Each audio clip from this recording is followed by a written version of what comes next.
Yo, do you think astrology is racist? What? I would love to know where we're going with this. Yeah. I'm immediately interested. Like, Just connect the dots for me. like, honestly, do you think astrology is somewhat of a form of racism? Move your mic up, Joe. To your. Yes, go ahead. I don't even how. No, Okay. I want you to educate Yeah. me. They, they both share the same ideas. But one thing, they're both classes of a person being judged. Okay. You know how most people, they're like, oh, you're... such Yeah, and such. Aries. Oh yeah, or you're You're Virgo. like, oh my God, you're this and I that. can't and come that, near third. you. And, well, racism. Okay. So it's like, do you believe they kind of correlate to each other? Make some good points. Because you have no control of it. Like, when you're born, you have no control of the race, Yeah. color, skin, this, and that, third. You have no control over the astrology bullshit too. Yeah. So it's like, why are you being penalized and like, just... Yeah, but why white girls never talk about astrology? Like, no, seriously, a white girl's a white man. I've never heard anybody ever bring up what sign they are. Because white people don't have culture. That's why. It's true. It's a fair point too. Wait, being a Libra is culture? Whoa. No, it's having a belief system to believe in. So astrology is a belief system? Yeah, It definitely yeah. is a belief system. Yeah, 1000%. It definitely is a belief system. I'll tell you that. That shit dictates people's lives. Hell yeah, bro. I fucking hate it. I'll tell you that right now. That's fair. That's fair. And I don't know about racism, but it's a form of like segregation maybe, because racism prevents niggas from getting jobs and eating. Like, no one say, yo, sir, I can't hire you because you're You're a Taurus. The crazy thing is, What if one of those kind of people are in the hiring process? Okay. who was in China, there was actually a small group of people who Really? were not hiring certain signs because Damn. they were like too rebellious and stuff. Oh yeah, that's a stracism then. So that is a stracism. That's what we're gonna. Can we coin that term here? Oh my God, I will kick that chart off. I'm gonna kick you and your Ouija board.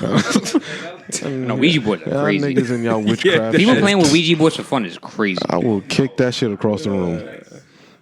Niggas. Nah, people like white people be like having sleepovers or like Hispanics. I don't know where that derives from, but like they have sleepovers and they just can't wait to use a Ouija board. Bro, that's crazy, bro. Where the fuck are y'all sleeping at? Yeah, I've never nah, actually yeah. seen a Ouija board in my That's life. why I see it in movies. I'll be showing up. That was real specific. It is. I'm about to sleep over you. When else have you ever seen six anything of about the a Ouija homies board? and a Ouija board. It's got the hookah. Yo, y'all got the hookah Ouija board. Casamigos, Ouija board. Like, That's a vibe. Not gonna lie. Yo, Spanish niggas doing witchcraft just makes mad sense. Nigga said you made. No, What? it'd be no women. It'd be the women, bro. It'd be women, not niggas. It'd be the women. It never. It is not yet. All right, I'm gonna let y'all niggas dig y'all own hole. Yeah, it's only women that do witch. The Oh, holy brujeria. shit, nigga jumped on the only. that's crazy. Stand by that. Oh my god. Yeah, I don't know much about brujeria, huh? Nigga, I don't Nah, even know what bro. you. I don't know what you just said to me. Honestly, I don't know. You cursed me? You cursed at me? Someone cursed. Niggas is cursed at me? I mean, essentially, yeah. You know I what? got- You know what I also noticed about like people that, well, actually white people too. There's, or maybe it's just like age and culture. Like I realize like our parents' generation don't believe in like code. And when I say that, I mean like your uncle would try to fuck his brother ex-wife. Oh no, yeah, no, they don't. What? They don't give a fuck. Fuck, I saw that firsthand over there. What? They- What? Yo, Okay, bro. yo, George be going to all the wrong places. Yeah, facts, bro. Bro, That's 2 times in this conversation. You said 2 places you've gone through that like have correlated with what we talking about. Not bro, facts. elderly, like your family, shit like that, they don't give a fuck. They legit don't give a fuck. Yo, like it'd be your uncle and be like, yeah, your mom's ass is fat, but like I'm like, what? That's insane, though. Like your dad's brother. gotta be, swing. Your dad's brother be like, yo, your mom ass looking. I'm like, yo, bro, I will kill you. You gotta swing. Has that happened to you? To me, no, Oh, I have a like, fire. yo, what? Also very I have a specific. firearm, allegedly. Well, no, I don't live in New. I don't live in New God, York. here we I don't go. live in New York anymore. I have a firearm. So, I don't live in New York. fuck? I don't live in New York anymore, so I have a firearm. Yeah, you got me fucked up. John's just gonna drop it in a circle. Yo, wait, now I gotta talk about what he's referring to. So we went to the movies the other day with some of our boys to see this movie that came out, right? And we was having a conversation because my cousin was there, right?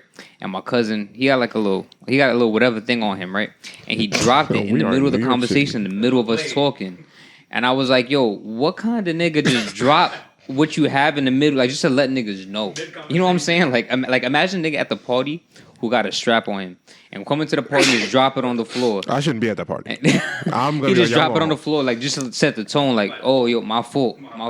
The tone is I need to go to the crib because I don't know what type of party y'all niggas trying to have. And I'm trying to listen to music and some R&B. And I can't smoke with Spanish niggas because y'all niggas too dangerous. So I don't hang around y'all niggas no more anyway. Like dead in the middle of the party, just like drop a strap. Yeah, that's why I don't hang out with Spanish niggas no more. I'll tell you, y'all niggas be on some super dangerous shit all of a sudden. It's everyone, man. No. That's racism. Right? Yes, it is. All right. Okay. Sign me up. You and your Ouija boards. Sign me up. What you said? The blue helia? Nigga, I swear to God. Sign me up for whatever y'all niggas got going on. Intro, fuck? please. Shit. Somebody, play the intro, Joe. Spanish niggas always trying to threaten somebody with a gun. What's up with y'all? 144? Yeah. Yeah, welcome to episode 144 of the Imaginary Players podcast. It's me, the one Mr. Full Disclosure, aka Big John from the East Side Boys. You're now listening to and have always been listening to the greatest show on earth. Follow us on IMG Players on Twitter, Imaginary Players NYC on Instagram. Thank you guys for tuning in another week. Thank you for spending your morning, night, afternoon, whenever you're listening to this with us. Make sure you go on our YouTube, like, subscribe, Imaginary Players podcast. I got all the plugs out the way quickly, fast, cool. All right, gentlemen. Walter was Play it again and see if it's loud. We should have sound checked the sound lights. Yeah, good enough. Sound loud enough. All right. Yeah, you probably have to turn it up next time you do it. Walter's been working on this soundboard thing for 4 weeks. He's having a fucking blast. I've never seen a nigga try to program sound bites for a month. It's like, nigga, if this is your pace. He's dedicated though. What? He's dedicated. I'm grateful ass niggas, bro. No, I commend you. It's persistence. But yes, where we at? Yes, to my immediate left is the anointed king of Fonto, Walter Joel Olsen, Ablo S. Kardashian. Walter, talk to the people. What's up? We here recovering, ready for the weekend. It's getting warm outside. I seen like the first wave of sundresses, and very respectfully, I appreciate that we're headed in that direction. COVID's no longer a thing. No masks, no vaccine cards. It's all leading up to a very eventful summer, and I feel like that's what we all need. So we outside, you outside, and I'm straight. You feel me? I feel like the warm weather always puts everybody in a good state of mind. You feel me? So feeling good. To Walter's left is the smoothest man on the planet. One half of the beige tandem, one of the beige bandits themselves. Derek, talk to the people, man. Doing great. Been busy all week. Thankfully, made it out of this weekend alive. What you do, nigga? What you was doing? At sheer party. That was last open bar ass party. That was last weekend. Yeah, I'm glad I made it out. Barely. Yeah, barely, bro. But everybody barely made it out. barely. That was the plan. It was an amazing time. Good time with good people. So I'm chilling, man. And the brothel bandit himself across from me, the man behind the camera. All right, constantly taking pictures of your girl with consent. Dro, talk to the people. Chilling, man. Working, grinding. Just working. Saving up for shit. What are you saving up for? What are you saving up for, Dro? The unlimited membership? Unlimited membership in a brothel. That shit's got to be 10 bands a year. What? Your unlimited. Well, I Why you telling us what? You tell us. Can't say that. What the fuck I afford them, bro? I'm tired of the Bronx. So fucking but I'm so fucking hate. Nah, I feel you, bro. Hate the Bronx, bro. They be shit. Bro, I'm gonna go over a rant. It's just be shit that is just like years and years of just like, oh, why got niggas act like niggas, bro? Like, what the fuck? I'll be saying this shit all the time. I tell you. I'm just tired of it. Yeah, it was right. John moved out of state. Yeah. That's crazy. I do have a walk-in closet, but that's not the point. Yeah. What was I gonna say? No, I felt that exact same sentiment on Saturday. I check into my hotel, and then I'm like, there's just garbage on this. This is a nice part of Brooklyn. There's just garbage on the street. Just garbage. Like and it's just like, what the fuck is going on? Like people just trash everywhere. I'm just like, yo, bro, why do niggas in New York treat your city like this? Yeah. And it's not like that most any other place. Yep. DC keeps it clean. Toronto keeps it clean. I don't get it. Toronto's nicer than New York. Toronto is like, you get the huge fine if you litter. It's like $1,000. Fuck all that. They need But that also, over here. Don't litter. Save the planet. Nigga But said, yeah, nah, fuck all that, but don't litter though. Yeah, no, that don't. That should be the slogan. Just don't litter. That nigga, yo, The Don Cheadle captain. Walt is literally the definition of rebel without a cause. Anything that's a sign, he just will not like want to fuck with it. It doesn't matter if it's the best thing for him. He's like, yo, I see it. No, fuck that. I gotta do the opposite. Thank God it's a soundbite. I could have whooped your ass if it wasn't. Oh man, yeah. I mean, that's just to me, it's just New York makes you a mean person. Like yesterday, I was on a park and this old ass woman stared me down. I asked her a question. She ignored me. I'm like, you're 70. Why are you giving me the mean mug right now, bro? Like, it just New York. If you allow it, it makes you a very short-tempered, rude asshole. You feel me? Like, When you leave, it's like you realize, like, damn, I was an asshole. I don't like this. Yeah, bro. Like, clearly. The world outside of New York is really different. This nigga said clearly and pointed at us. Yeah, you should. Sorry, Mr. Nice Guy. Fuck. God. Yo, this nigga's unreal on this side today. Outside, bro. It's warm outside. We here. Top gas. 49 degrees. Nah, bro. It's warm, bro. But we are in It's warm. sweaters. And a jacket. That's just because you fly. But it was cold the last couple weeks. It's nice. But we here. How was your weekend, John? It was your birthday celebration. Yeah, You celebrated your life. I mean, You bought the bar out. But I was in You bought the bar out for all night. You know what I'm saying? No, it was cool, man. I for my birthday, I don't want to do. As I'm getting older, I don't really want to do all the extra shit. I don't want to do. I also don't want to do anything that stresses me out. When you try to go away, it's too stressful. Everybody bothers you and all sorts of shit. I don't like to be bothered. I really value my peace and my time. So hey, you know what? Let me just. I'll buy a bar out. Y'all get drinks for a little while and then buy your own drinks and, everybody have a good time. And, it's always my goal to bring people together. So shout out to everybody from all walks of my life that came together, hung out, had a good time. Yeah, because everybody, like I said, it's very important to value people's time. So the fact that anybody took the time out, spent 3-4 hours, have a good time with me, that's all I can ask for because time is so valuable. As I'm getting older, man, I'm starting to realize that. So, that's it, man. Claps. After that, and Sunday, Everyone was clap. You was clap, Walt? Yep. All right. What?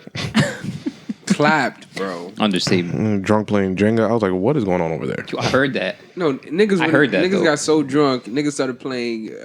Whoever lost had to buy the entire game shots. Well, that's hard. Like, I'm it's not happy. hard. I'm happy I left by that point. Bro, But people. No, it was. Yeah, it was a great time seeing everybody. I got some good footage. We're working on the vlog recap, so that's coming soon. Subscribe to the YouTube. But it was just good to see everybody in good spirits. You feel me? Everybody was laughing. Everybody had a drink in their hand. Everybody was connecting. Like there wasn't like 1 ounce of like bad energy in that spot. So yeah, it was cool, man. It was cool.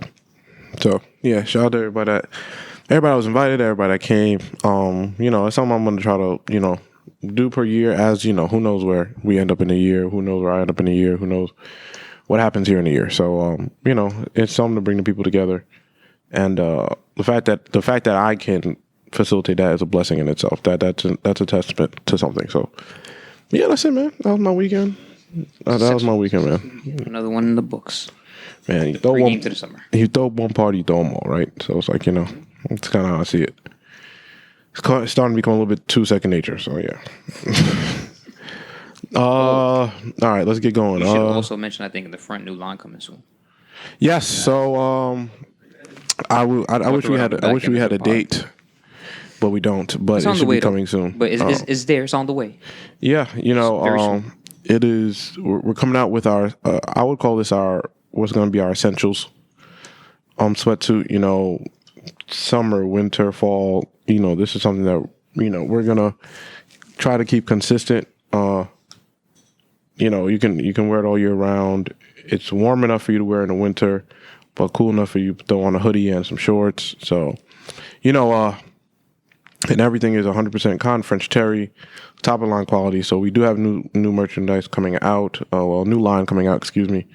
And yeah, it's something I've been working on for a very long time. So I'm glad it came to fruition. A lot of work, a lot of hours, and fabric testing and sleepless nights. But it came out the way it was supposed to. So you guys will be getting it hopefully sooner rather than later. Just working on getting all these products shot. But yeah. Good call, Derek. Almost forgot. Yes. Get into the current events. Yes, sir. Where should we start at? Russian roulette. Where do we want to start? Yes, it's a little bit sad today. Or not sad, but just kind of. It looks all super eventful. I'll tell you that. Yeah, no, it's super eventful, but also just more of the same.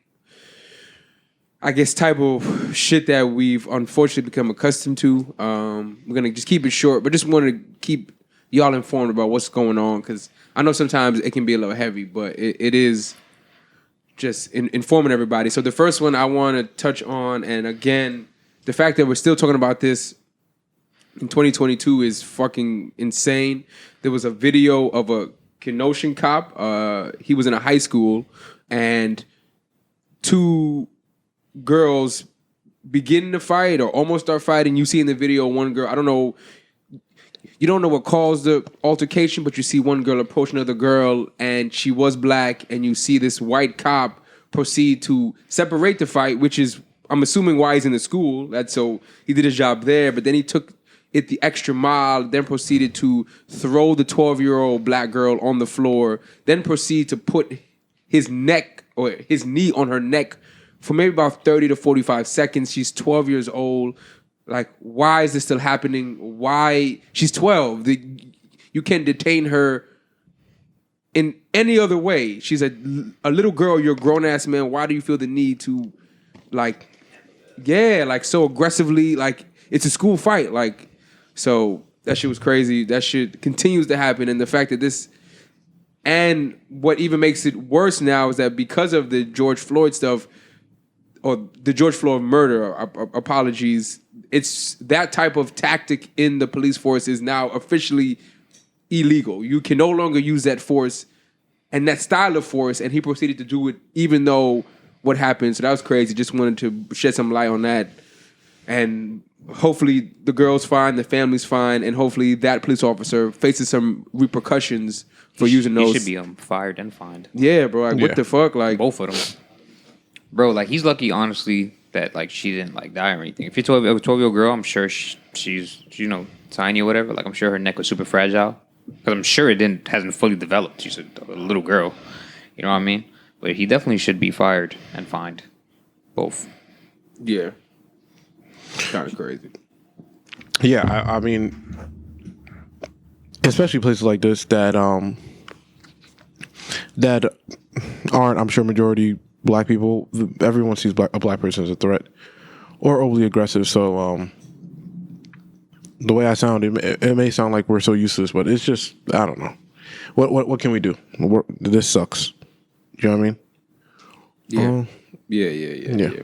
And then just to kind of touch on the serious stuff before we can kind of relax a little bit. I don't know if you saw, but in South Carolina, they approved firing squad executions for death row inmates. Why is that necessary? That's a sick way to kill someone. That's a sick way. Because you can get shot 20 times and still be alive. That's just literally insane. What is going on in the world that somebody could write that bill and then pass it through legislation, get it approved? And I also don't see the point. That's what I'm saying. You can, if you're on death row, why don't just give them the injection? I mean, maybe the crime, the thought process is you want the crime to fit. I mean, you want the death to fit the crime, but I don't really see the point. How often are people even in death row? Genuinely, yeah. That's a good question. I'm really unsure. Yeah. But the firing squad execution is fucking insane. It's nuts. This is not and we're just regressing. Yeah, bro. That's what I learn every day. Like as a country, we just that we're all we just regressing. regress. Well, yeah, this country's regressing. But yeah, I don't. What the fuck? So you just, and it's violent. The niggas, yo, you want to sign up to shoot a nigga to death? The person's first of all, if anyone chooses to partake in the situation, they should be evaluated. For sure. You're creating sick people. So Yeah, and just for context, to answer your question, Derek, in 2021, there were 2,400 death row deaths in the United States. That's crazy. yeah, it's nuts. That's OD. I always expect the number to be that high, at all. Because to get into death row in the first place, You gotta commit a sick ass crime. like I feel like it's difficult to get there in the first place. Yeah. But I'm sure those 24,000 probably weren't all from this. 2,400. From 2,400. I'm Yeah. saying. I'm sorry. Weren't probably from last year alone. Maybe it was from a year before, and then they probably just That was the were year that- injected it or whatever. But Gotcha. however the case may be, that's a lot of fucking people to do a lot of sick ass shit. But it's a sick ass country, It's so a sick ass world, bro. it is what it is. And just to kind of wrap up the news and current events section, on a little lighter note, did you see how at a Home Depot in Canada, there was employees handing out a white privilege checklist to the workers at Home Depot? So Home Depot they're being slammed in the news after shaming employees for white privilege. They took it upon themselves to teach employees about white privilege, and they handed out pamphlets to the white workers about how their white privilege is limiting them and how they're taking advantage of white privilege. I'm very interested in what was in the brochure. Who handed it out? That's what It I was want to know. definitely a black dude. Yeah. It had to be. I don't know which one of them niggas it was like, yo, go hand this out to them. They didn't even look at it. They just didn't did even it. look, yo, just go hand this out to all the What white was people. in the criteria of that checklist? I'm very curious. I'm surprised it was in Toronto. I thought it was over here. No, I see that. I think of over here. That's Do you see fair. what America's synonymous with? It's so crazy. No, but Canada really don't play that shit. Like that would never happen here. No one's doing that. A white privilege check, they're not doing that. In Canada, like they still have like the strictest COVID mandates on the planet. Like you still can't. They might have the most strict I've ever seen in my life. You still can't like really go out like that. Like you still have to be triple vaccinated. Like yeah, Canada's not playing, and they don't want no racists there. That's fair. I hear them. Big facts. Whatever wraps up the news and current events for the most part. Yeah, I think that's about it. Very That's about it. eventful week or two. You want to get into shout outs? All right. So Hampton is allowing all international students free education for the spring semester. Well, this was sparked by Ukrainian refugees or Ukrainian transfer students. Apparently, I don't know if they were at Hampton or whatever the case may be. That's what sparked it, and they're just giving all international students free education for the spring semester. I think that's dope. Because I know the international students usually pay a lot more because they don't live in the United States. So yeah, I think that's dope. So yeah, that's all I got on that. I don't really, yeah. That's cool. Shout out Hampton. Yeah, and that's Hampton University, Yeah. Mm-hmm. the HBCU. Yeah, I think is there no? I don't know, but that's crazy because Well, I remember those being cheap as hell. So I don't know who approved this. They were some cheap ass niggas, bro. No, they make all the money and they don't give y'all shit. I know that. Y'all That's what niggas I'm eat saying. Ritz crackers and fingernails. That's it. That's disgusting. I'll You tell guys seen you. that Pusha T Arby this? Because he was dissing McDonald's, whom he also made their jingle for. It just looks like it's a win-win for Pusha T, if you ask me. I'm sure they gave him a good chunk of change to do this. And That's, like, yeah. You're And talking look- about Coke. yeah, and I'm still, yes, I'm still not going into Arby's, of course, but I thought, It's the most I've ever cared for Arby's in my life. Yeah. So I guess it did its job. Okay. Doesn't mean I'm going to eat it. No, I'm still never Yeah, eating yeah, Arby's. no, nah, Like, I nothing wouldn't. will make me ever eat But Arby's. the most I've ever cared for Arby's in my life is because of Pusha T. And like every time they kept showing a picture of the food, I was like, wow, I'm really not going here. Every time they kept flying, I was like, wow, this food really is horrendous. Holy shit. Go to Arby's? I think Eat you're a Ar- sick ass person to eat a fish fillet, if you're being honest, which is from McDonald's. That's fair. Say you want to go eat Yo, if niggas happy, yo, y'all trying to get some grab some food real quick? You want to go to Arby's? Excuse me? Should I play the track?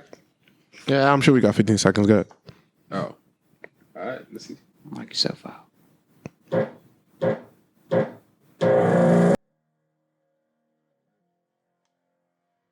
I'm the reason the whole world love it. Now I gotta crush it. How dare you sell a square fish, asking us to trust it? I have budget. Arby's crispy fish is simply it. Yeah, this is not what we want to eat it. This shit is... Yo, that food looks disgusting, bro. Yeah, like they didn't even roll out a new product. Yo, find the Arby's on the Uber Eats right now. That's Where are Arby's at? I don't think we have them over I here. have no idea. I think that's like one In of those. New York? No, I think that's. I think that's one of those like rare places like fucking Denny's and shit, and like In-N-Out that's not over here. That's crazy. Yeah, I mean, like I said, most advocate for Arby's was Pusha T talking about coke and fish fillet. And he was like rapping for real. I'm like, Yeah, Yeah, I rap For how much you probably getting paid? You better rap for real. And That's you dissing true. your last people who paid you. You dissing yourself essentially. Like that's crazy. You're just getting a bag from every angle in this situation. It's genius. It's Yeah, genius. 100%. Yeah, get your money. That's a great advertisement for him. Like I said, Arby's, still not gonna make people eat there. No, I can tell you that. Fuck no. Great visuals though. And Nobody shot it. on top of that, like Arby's is mainly for white people, and they don't know what Pusha T is. Damn near. Yeah, that's fair. Arby's in Queens? You know, Yeah, dirty. Queens is disgusting. Yeah, Yuck. Ugh. God, that's right up the block from here. Ugh. Ugh. No Pusha T. Ugh. Yeah, but I was reading an article that said it generated 8.2 million in ad exposure for Arby's. So like, that's a good ass play. Yeah, it you got the job done. Yeah, got the So, I job mean- done. That's fair. You like I said, you're really sick if you're eating a fish fillet in the first place from McDonald's. In general, that's crazy. That's a mad kangaroo kneecap meat. But the worst part is this probably gave McDonald's just as much exposure, and they're just gonna get more money too. All them just is nasty. That's fair. Yeah, just gave McDonald's a shit ton of exposure, and niggas aren't eating Arby's, bro. Like, there's nothing I'm making to eat Arby's, bro. Imagine like the fast food chains start hiring rappers. That's hard. That's I'm hard. all for the black man getting paid. Yeah, Push got paid. That's all I care about. All this other giving the white man all they want. Who knows? I don't know. But Push must have got a bag for this. 100%.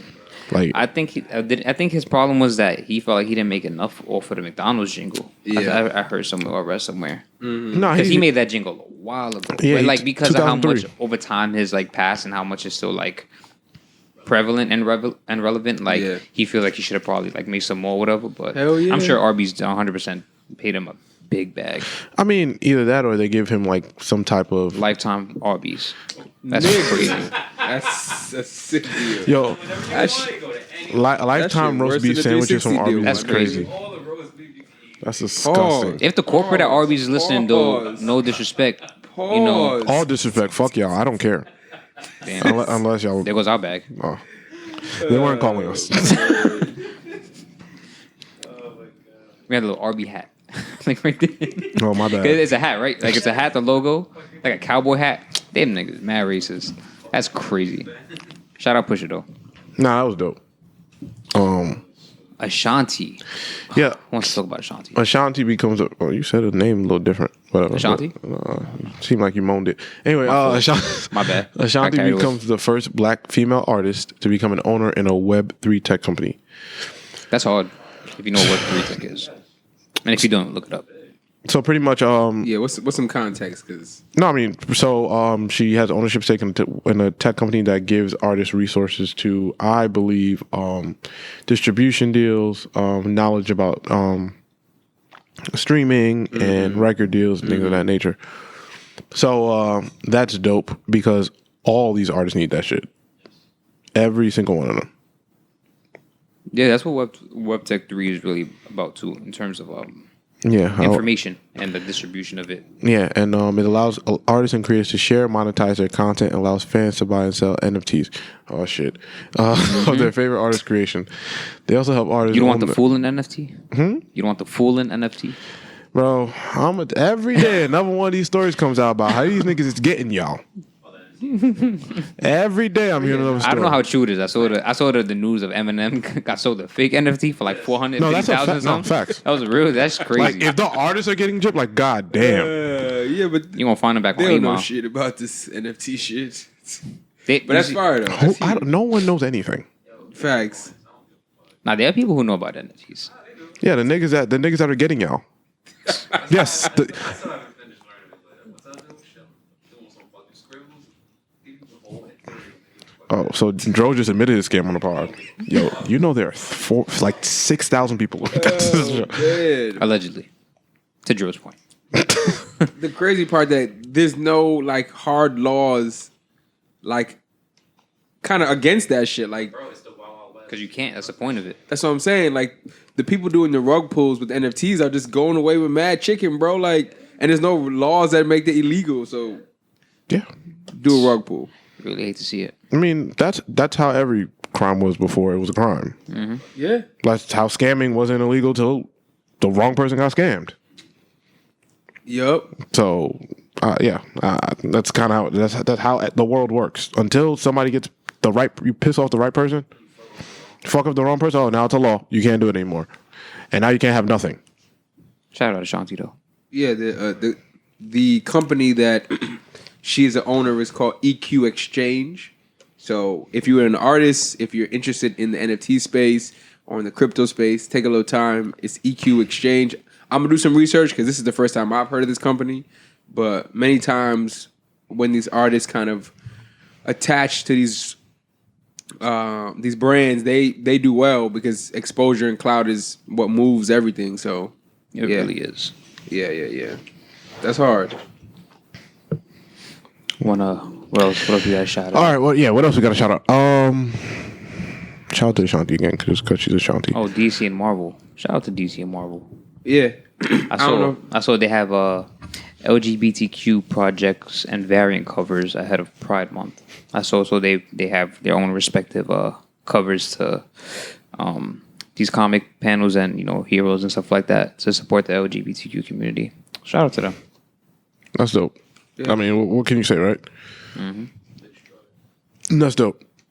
And then we got Snoop Dogg just doing Snoop Dogg things, just That being nigga, everywhere. that nigga is the hardest working man in the business. He I tell really you, is. I don't know how he's not number one in Forbes. That nigga does. He commentates on the Triller fights. He's in Call of Duty. The nigga performs at This the is Super second time on Bowl. Call of Duty. He's got 11 albums out. Yeah. I tell you. I'm telling you, he's gonna have like He was just at the halftime show. two lifetime shows, special watch, bro. If anyone should Lifetime shows? no, if anyone should Oh, have, you mean no, like yeah, down the so, road? yeah. Oh, no, yeah, if anyone can have a show, it's him, and that Yeah. shit could be like 10 seasons. Listen, He's really lived 2 different lives, which is crazy. No, yeah, it's crazy. I don't think I know anyone who's like in media that's lived as such a all over the place life as Snoop Dogg. So he's officially joining Call of Duty Yeah, again. listen, This is man. the second time. First time Call of Duty goes. If you know, you just get into a bag. listen. Snoop is the hardest working man in the business, man. I heard I'll it's tell you. dropping. I think on 420. Fire. Snoop did rap, then he started being Snoop Lion, then he did gospel. Snoop does everything. Yo, I remember that. All right, listen. And Snoop got arguably. That was a horrible album. I can't disagree. I I can't disagree. I like the song that It's he had awful. with- I want to avoid I saying like it the was song. awful, I like the but- song he had with Drake. That was about gun violence. That was. Why are we laughing at that? That was. Why are we laughing at that? As a collective, we should be supporting it. I Hey, niggas can keep that shit. I That didn't was a know good that. song. I didn't know that song existed. man. The chorus goes, "No guns allowed." That's what it says. Is Drake singing it or is Snoop Dogg He's singing rapping. it? No, it's a little girl singing it. Why y'all laughing like That this? makes it bad funny. I hate that song already. I never heard it, but I hate You never it. heard that song? I'm playing it once this pod over. I probably have. The video black and white, and it's when he was Snoop Lion. No, So it's come Snoop on. Lion featuring Drake. I don't know why we laughing like that. What was Drake's verse about? No You- guns allowed. You ain't hear him? You see? No, his verse was about someone who got killed in Toronto due to gun violence. All right, man. Why are you laughing? You're not supposed to be laughing at that. I'm Like, saying Derek has the unreleased cuts of Drake. I'm like, no one heard that album. No one heard that song. I heard the song. I didn't It get was the album. 40 and Derek. Like, Yeah, I've never heard that. It was a solid song. This is the first time I've ever heard this song reference. That's crazy. I had to play it for you after this shit. No, you don't have to. No, it's a good song. Well, you don't have to. That's crazy. Y'all want to get into pop culture, man? Yeah. Which? Oh, damn. No, let's not start with let's not start with the first one. I don't think there's something on here. Did y'all see Joyner Lucas? Nope. No. Okay, good. No, good. The great start. Joyner Lucas complained on the internet that he said he's not going to perform at Lollapalooza because they made Machine Gun Kelly the headliner. They said, why the fuck would they make him the headliner? Because he's better than you.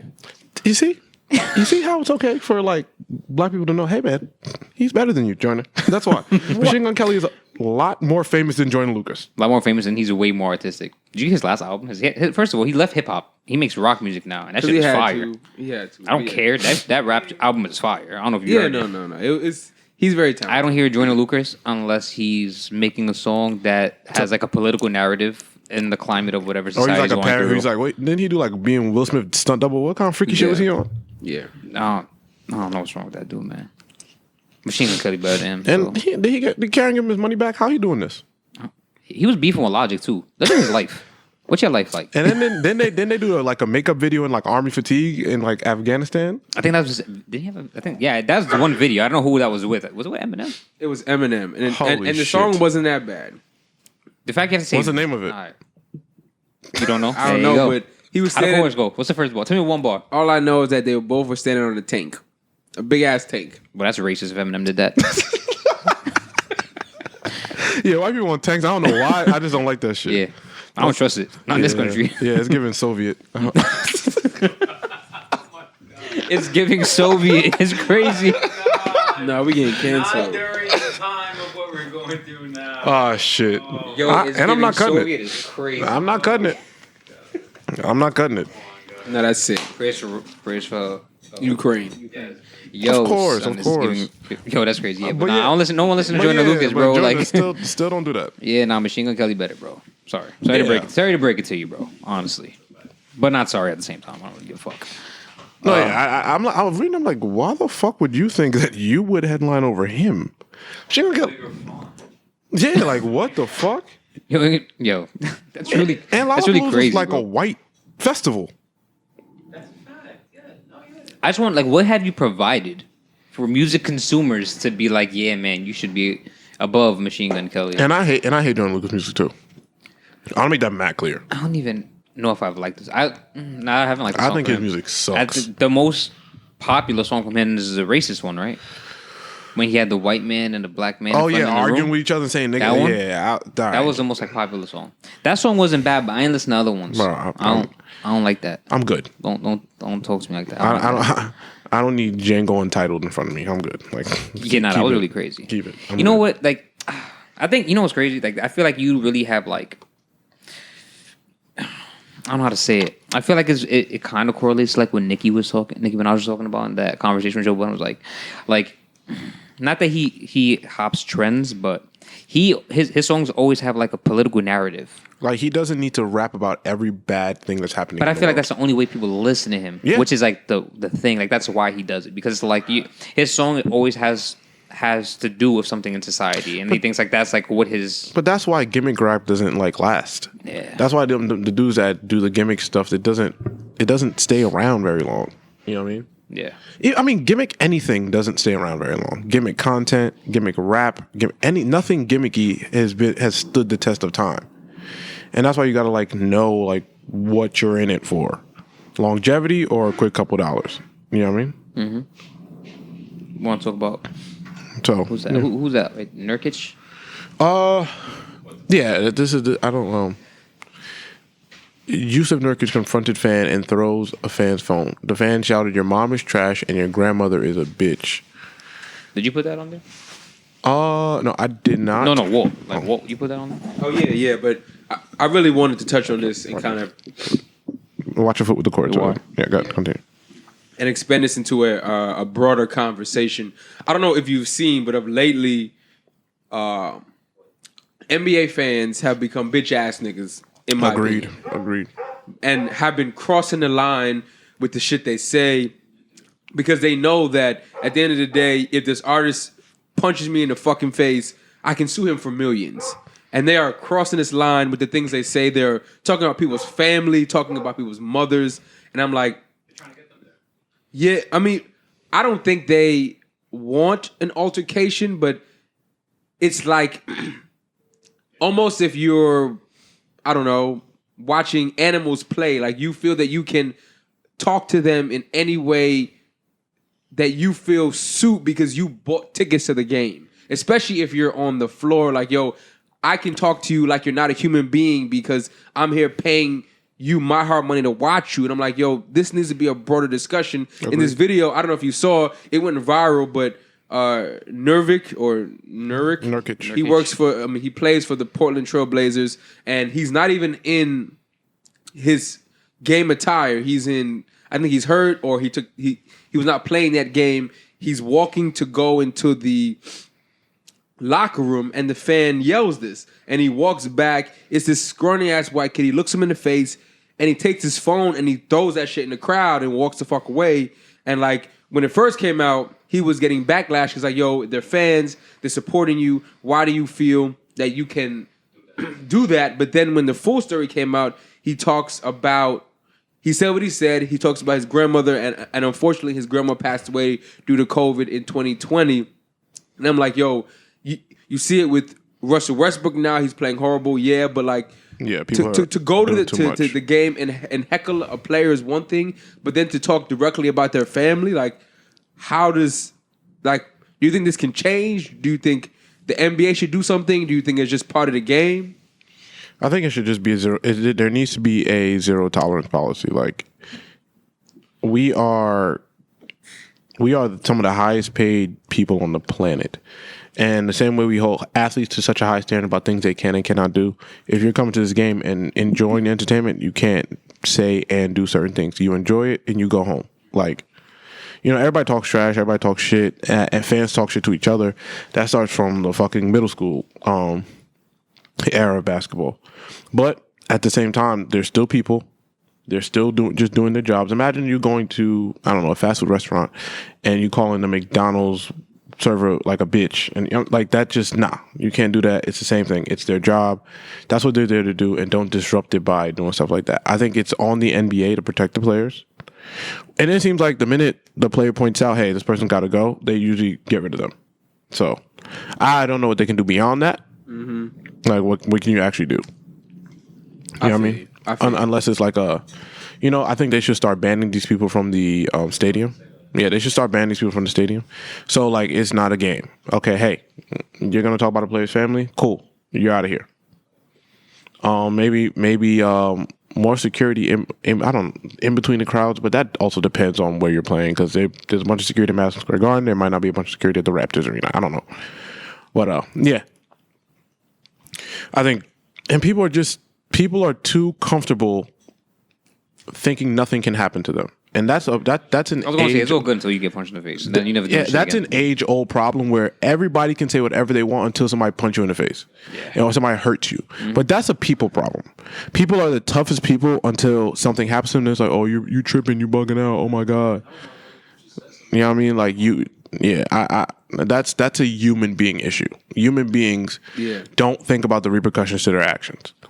And, yeah. That's what it is. Because you're an athlete, nothing's gonna happen to you. So, oh, cool. I mean, because you're an athlete, nothing's gonna happen to them. So, it's like, oh, whatever. I can do whatever the fuck I want. Yeah. Even if they get kicked out, I don't think they learned their lesson. I don't think that. I feel you. They should get banned, a lifetime ban. And people don't take accountability, so they're gonna be like, oh, he was tripping. He was being too sensitive. It's really a human being issue. No one takes accountability, so you're being too sensitive. But no, you're harassing me at my job. Yeah. Goodbye. So I don't know. I have no idea what the NBA can actually do that they're doing different. Yeah, no, that story just kind of caught my attention because I've seen it on social media of lately. I've seen it on SportsCenter. These fans are wilding the fuck out, and I think some of them want the athlete to take action, because then you can just run it up on that motherfucker, bro. Like, so that's just kind of crazy. Yeah, having to have restraint is, especially in those situations, is nuts. Mm-hmm. You know what I mean? So, and that's the reason I commend the athletes. You know, the shit that y'all go through, the scrutiny and all that other good stuff. Yeah, playing with 100,000 people in the arena, banking on you to do your job well every night. Yeah, I mean, even with Russ seemingly not playing as well as he should be. He's the first person I think of when something like this happens because he's like I feel like the poster boy for like people this year, fucking with him and shit like that. Yeah, this year he's not playing as well, but I think a lot of it has gotten a little excessive. Yeah, like I'm cool with the players talking to each other because Russ talks shit too. Yeah, but like in terms of fans, I feel like Russ has been feeling it for a minute now. Yeah, in terms of fan shit, I'm not cool with the players. I feel like Russ has been sportsmanship. talking. Yeah, that's not sportsmanship. That's in the sport. That's part what of it the is. game. Yeah, that's part of the game. You deal with it how you deal with it. Mm-hmm. But in terms of fans, I think it's too far, way too far. So, got you. Yeah.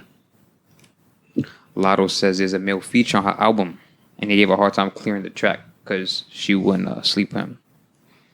Y'all know who Latto is, right? Big Latto. Yeah, we know who Latto is. Big Latto. We know you're the female rapper aficionado, but we know who she is. I'm just making sure. I'm just asking.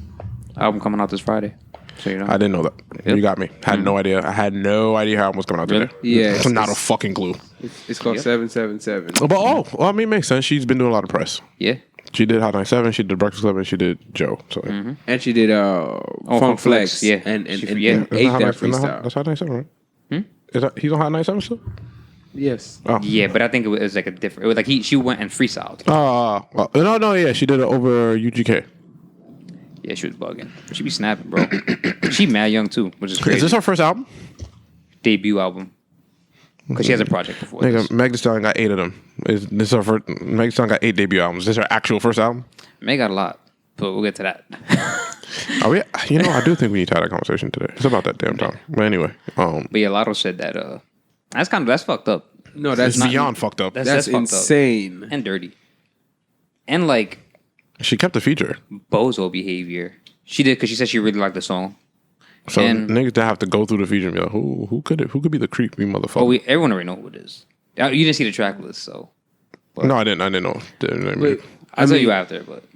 I'm gonna pull a track up on the track list. Yeah, because there's so many comments on Twitter, and I was kind of intrigued because like I feel like this must happen all the time, but she was one of the first female artists to bring it up. She even said that she brought it up to her label before bringing it up on the interview. I'm pretty sure it was with Big Boy.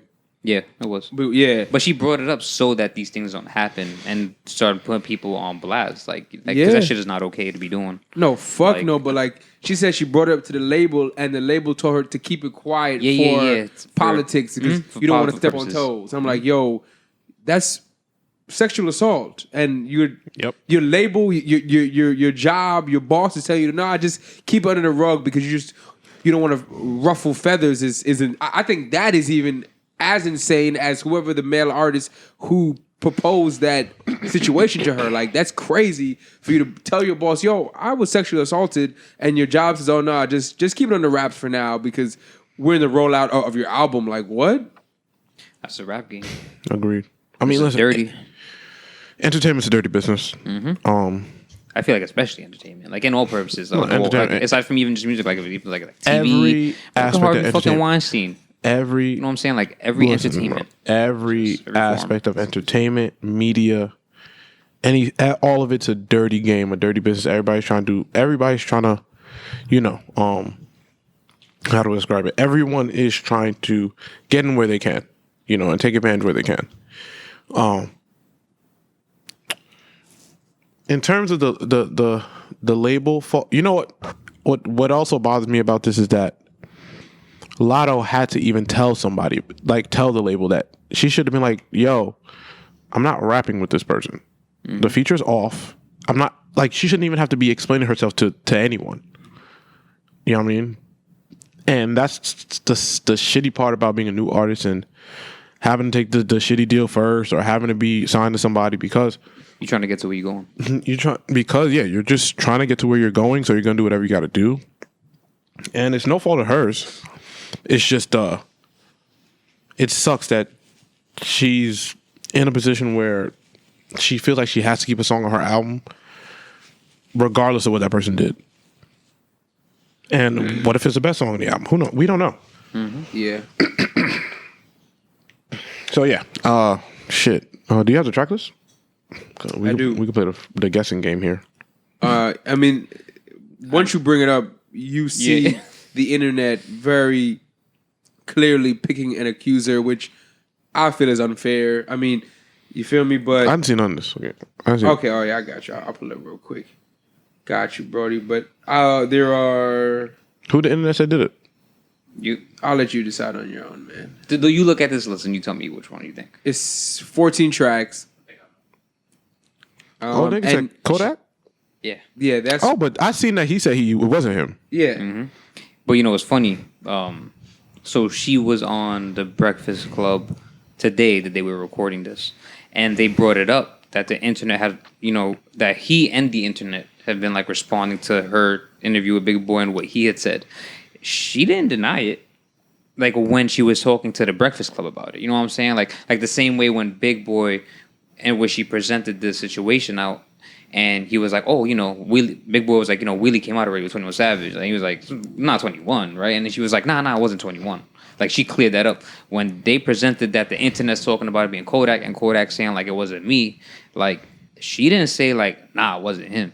You know what I mean? Like it's like she's just trying to get around it. You know what I'm saying? Because she's not trying to, probably hear it from the. All right. Wait. Kodak got that much influence? I guess. I don't know. I just hope she's straight, but nigga, I could have told you this with my eyes closed. What the hell? Because I thought it was somebody different. I also don't know who Nardo Wick is, so I mean I don't know what his MO is. I don't know who that Isn't is. he like 13? I know he has that one popular song. Yeah, The one that be like on TikTok and shit, right? yeah. I mean that's every song on TikTok now. But yeah, with the stomping sound, that song. The boom boom boom. Yeah, that song. What the fuck is that? That's him? Yeah, that's Okay. him. That's him. So I mean that's This sucks. And yeah, that's crazy. this song would be fucking phenomenal for It's her. one of them. Is one, not to fucking, investigate, but it has to be one of those two because she was talking very highly of the Lil Wayne and Childish Gambino song, which is coming out, and Lil Durk is fucking married to India. So I mean, and she said it wasn't 21, and those are only the two people. So Yeah. This song better be fucking good for because I'm not blaming her, but for the label to slide down the rug, and for respectfully, Kodak Black has not earned the benefit of the doubt. Kodak, if you look at his history, his track record and his history. that's what I'm saying. Like, that's why For everyone me, especially after the Nipsey Lauren thing, he never get the benefit of the doubt from me. So I don't give a fuck. I don't listen to the nigga. I don't fuck with it. I don't think his music's good. So I don't give a fuck about none of that shit anyway. So even if he ain't doing it, nigga's disgusting anyway. So fuck Kodak regardless for me. So I don't really care. But today when the pod is out, Latto's album's out. We'll give that a listen. Yup, 777. Yup. She said the intro track, the hardest track everyone's saying, so I'm looking forward to hearing it. And that Big Energy remix is supposedly a big superstar feature. Yeah, people are assuming it's Nicki Minaj, but it's like if it is Nicki, that's dope. Yeah, Nicki just dropped that song with Coily Ray on. Women supporting women. That's all I'm gonna say. Did you like the song? I just said We women not on supporting music yet. women. That's cool. We could act like we didn't listen to it. I didn't hear it. Derek's a smart man. My Bro. shit. Yeah, I ain't hear it either. That came out. Wow. That came out. Wow, y'all Got is tattooed. The Barbie. yes. Who?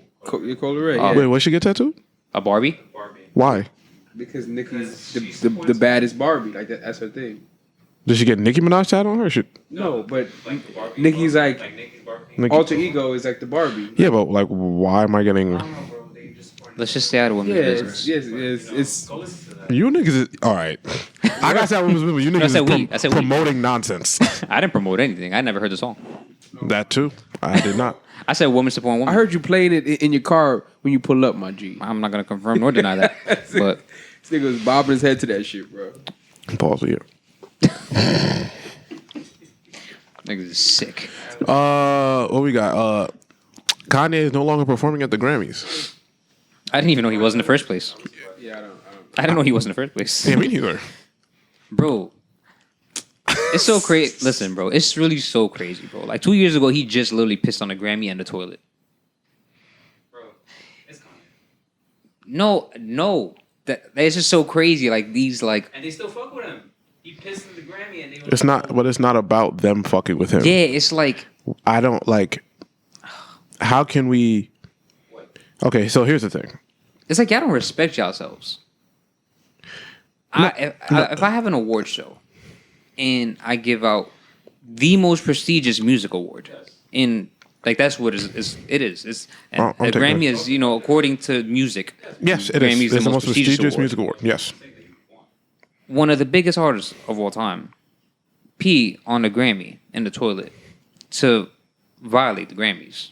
That was the sole purpose of it. As a Grammys, I'm not going to invite said artist to perform. See, that's that. I mean, I was taking it a different way. The business is doing their job.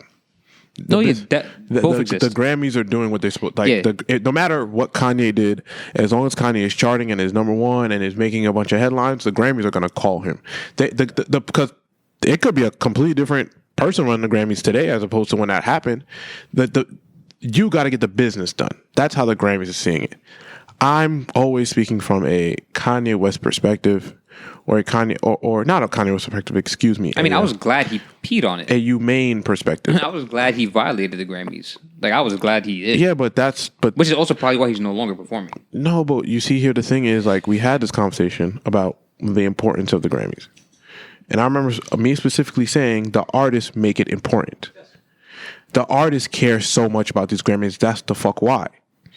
And I remember the argument being... Yeah, it was when Drake had removed the... Right. CLB. And I said, hey, if everyone stopped acknowledging the Grammys, it would it probably would, everything would be fine. Like, it's cool. We can find another award show. But we keep accepting the... Bare minimum. We keep accepting to perform at the Grammys. We keep accept. I mean, isn't Kendrick performing too at the Grammys? Oh my God! Please don't tell me that. I don't watch the Grammys anyway because I think it's not an entertaining award show for me. But it's 85% white. Yep. But even that don't bother me. But my thing is, do we hate the Grammys or do we not? Like, can we pick one?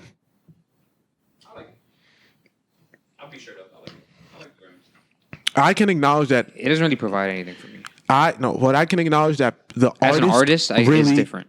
And that's what all I was trying to get through to y'all before. Yeah. The artists really give a fuck about the Grammys. It's not us. It's not the people. It's not the fans. The artists love the fucking Grammys. It's on them. Yeah, these niggas love a Grammy, bro, and I get it because that is such a high prestige.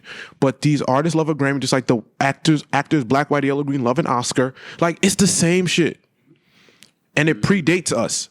But that's what I've been trying to tell y'all, bro. The artists love the Grammy. I don't care if Diddy starts a fucking award show or no, niggas love the Grammys. Kanye West peed on a Grammy and he still wants to perform. Did they say why he's not performing anymore? Yeah, because they said his behavior on the internet lately. Listen, we've avoided that topic on here on purpose. But, that nigga has been on the internet bugging the fuck out. As per Kanye, but I also think he needs help and medical attention. So, you niggas is buying stem players. This nigga needs to see a doctor. Like, you niggas is making the beats do this, and the nigga needs to see a therapist. What that got to do with you? Like the stem player part, I mean. The stem player? No. That's what I'm saying. And they got the speaker. Shoot me one, you heard? But yeah. That's crazy. But yeah, that's all I got, man. Oh boy. Are we on the Megan topic already? Meg the Stallion. What isn't up with Meg? All right. We've also avoided all of this. But when I saw this, I couldn't avoid. I've been very vocal. Oh no, I've just been saying for a couple months, we gonna have a Meg talk one day. It's looking like it's heading in a certain direction still. Okay, nah, man. No, let's redirect that shit back to what's going on. Talk about it. All right, No. This is with. At the end of the day, this all connects. It all connects. This all connects. Do you really feel like that? It absolutely I know the does. fuck I do. Yes. It absolutely does. There's no way it can't not. Like. Well, okay. Let's get back. Let's talk about it. Yeah, backstory. So Meg was all over the internet arguing with her label. Well, if you know 300, is it 300? I don't know who Megan. Oh, okay. Yeah. She's been arguing with her label. The owner is a former baseball player called Crawford. She has been, this is the second or third confrontation over the last couple of years about her just not being paid enough, her not being paid properly through her original her feeling like she deserves more from her original contract. If I'm misspeaking on what the actual shit is, I'm not in Meg's contract, and I don't know Carl Crawford. He's like big dude. Yeah. Just a little more context. So her label is suing Megan and claiming that Something for Hotties did not count as an album. When artists sign to a label, they're usually signed for a specific amount of albums, and the label has countersued Megan after she sued them first, right? Yep, claiming that her 2021 album wasn't really an album, which we always joke and say. Oh, this is a contractual conversation. Yeah, because she called everything a fucking mixtape. And it's just for clarification. It's not 300. It's 1501 certified entertainment, which is I've never seen a label do this before. Where we always make jokes about Derek and David East and Dave East and how these artists like try to push mixtapes into albums or albums into mixtapes to kind of like 16 debut albums because they're trying to better their career and build some hype and stuff. Damn, all right, nigga, damn. This nigga gave us a Webster day. What's going on? This nigga said Davy's got one. One what? Debut. Oh. No, he's like 37 debut albums. But either way. So that's kind of crazy. And then it got even further where Megan called him a pill popping, I think, bastard, and then he clapped back like, "Yeah, you're alcoholic." I'm like, yo, this shit is like E! News, nigga. Like, what the fuck? But that's crazy. Yeah, it says that if the judge sides with the label and agrees that Something for the Hotties is not an album, she'll be contractually That's when obligated. she came out on Halloween, right? To release two more albums under the label, which is crazy. No, man. That's crazy. So that ain't an album. All of this. All of this is I saw that. I remember when that came out. He said that's another fake debut. Nope. Because the good news, bad news, that was a debut and a bad one at that. But that was a terrible album. This is like this is like the contractual shit everyone's going. The same shit like me going through. Every fucking artist goes through when they try to get out of their contract. See, and that's the crazy part about music, right? And that's why I tell all the artists always want to be fucking athletes. The difference between the basketball players and the musicians is the basketball player can just wait for their contract to expire and renegotiate. You niggas sign these stupid deals, you locked in album 4. So yeah, it's tough. Like that nasty rookie deal John Morantone is gonna run out and he's gonna go get the Supermax. Whatever y'all got, nah, it don't work like that in music. Sorry guys. It does not work like that. Yeah, they trapping Meek right now. Like No, Meek signed a contract and then he got popular. Yep. Sorry. Yep. That's not how the world works. Yep. You You're signed a contract. Sorry, you got hot. The contract does not change. Yeah, you're 100%. Like I made it sound Walt like is dying on this podcast. Yo, bro, what's good with you? This nigga got it's just COVID. allergy season. Allergy season, man. But we here. What you call Outside, bro. No, bro, stay inside. That's a problem. Nah, bro. Stay inside for a week. Like that's a problem. I respect it though. Yeah, no. But it's just like I'm about to just wash down the Claritin with the Casa, bro. no. Alright, man. Whatever. So yes, Meg is just jammed up because she's trying to get out of her contract bro. she signed. I'm all for renegotiation. Yes, your contract. Once you hit a certain, I think all artists should put once I hit this mark, we renegotiate type thing. I don't know, some clause to protect yourself. But most artists are coming from bad situations. They want the money up front. Cool. But bro, you sign a bad deal just because you get hot does not mean my business has to change. Yeah. yes, a lot of record labels accommodate because, hey, I want to keep you around. I want you to keep making money for me. But I don't need. If you're a big company like, I don't know, Atlantic, and you got 4 or 5 acts you got Justin Bieber, you got Nicki Minaj. Yo, fam, all right, bro. No, we signed a deal. We're gonna run you dry, and after that, you figure it out. You know what I mean? You do what you gotta do. Yeah. So, but back to why this all connects to me. It's very odd that Meg is going to go into a public legal dispute while she's in the middle of a public legal case. Yeah, because it wouldn't make it, wouldn't help. Yeah. It definitely would not. But also, like, you don't have enough on your mind. You don't have enough going on that you are in probably one of the most controversial hip hop cases ever. And now you're going to go argue with your label? This is what's on your mind? You can also mention how everyone is unfollowing her. Yeah, I saw that too. Yeah, they said Rihanna, Drake, and I don't know if it's true. I didn't Nicki. go look. But Rihanna, Drake, and somebody else Nicki. unfollowed Meg. And Nicki, and then they removed Meg's photos from the Fenty line. Yeah. So You see, us mere individuals who just live a regular day-to-day life, I had no idea this was happening. we don't know what really be going on behind the scenes. If, bro, Tory Lanez is playing ball in Drake's crib. No, but like, you really like think about this. Tory Lanez is everywhere right now. You're not gonna be with all these people if these people don't know like what's really going on. Because these people are not gonna put themselves in a situation to look crazy. Drake, the fucking, for the most part, face of hip hop. You know, right now, as he has been for like however many X amount of years, you know what I'm saying?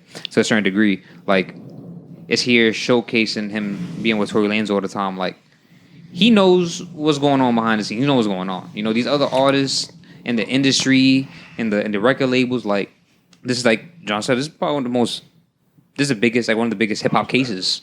You know what I'm saying? Like, keeps on getting pushed back and it's looking a little crazy and crazy in the light. I think this shit is Nah. this shit is as big as like What? Come on. controversial wise. Case As wise, Biggie and Tupac? Name another controversy. Yeah. When it comes to hip hop. case wise, maybe yeah. Not pop culture Oh, impact okay. wise. You mean like actual court shit? No, like actual court shit. Because like when you there's not a lot of court shit you think about. Like when you were synonymous with hip hop, that's like on this magnitude or this level. Because You might be a little reach with it. Like, you can't think of anything else. I feel you. Off the top of the head like that. Yeah. I just, we gonna have a talk one day, man.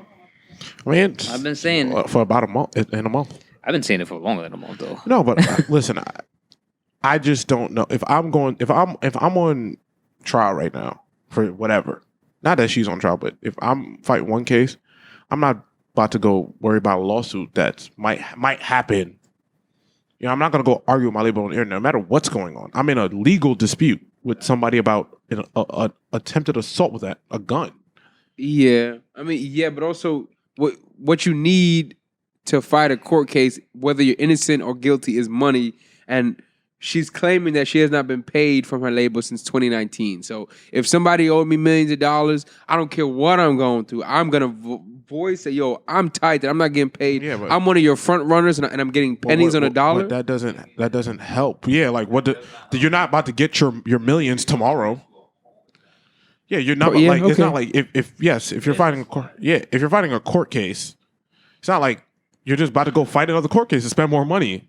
So that doesn't like Yeah, but help you get your money to it's fight spending more money courts. in hopes to get your money. But yes, No, but that as- doesn't help your current situation. yeah, anyway. no, it does not at all. You're right. So like I don't like maybe I like that down the if she did this 3 months from now, makes sense, whatever, cool. But I don't get why now. Like why right in the middle of this situation that you're in. Yeah. That, for lack of a better term, is looking very different these days. I feel you. Things are looking very bleak. Things are looking I don't even know what the word. I don't even know what to say. But things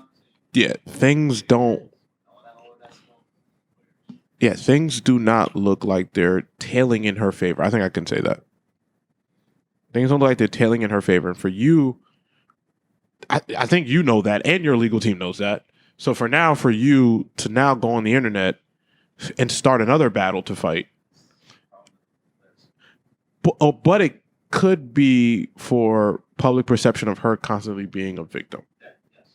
Which me even saying this, like I said, I am just for them to spin that she is constantly being taken advantage of.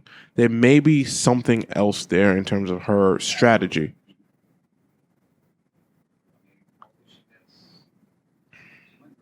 I respectfully, I don't care shit. I'm talking about the record label shit. Yeah. Yeah. Whatever happened that night with whatever happened. Yeah, that's a separate thing. But the label shit, bro, I don't know. I don't know the details of her contract for that to be for me to pick a side. It just sounds like every other contract that people are trying to get out of. I feel like it sounds very similar to the Meek Mill situation when they did include, I think it was DC4 as an album. Yeah, but I feel like on this podcast, we all take a very firm stance supporting creatives, supporting people who put their art out, pushing yourself. You can support. How could you not be on Meg's side because I don't know what her side is. Yeah, like I'm not about to just support some bullshit. If Meg signed a bad deal, yeah, she did. No, but that's what I'm saying. Supposed to be like, yo, bro. Nah, you can support support an artist, but they still sign a bad contract, and now they have to deal with the repercussions of them signing said contract. And for me, these days, there's too much information out there.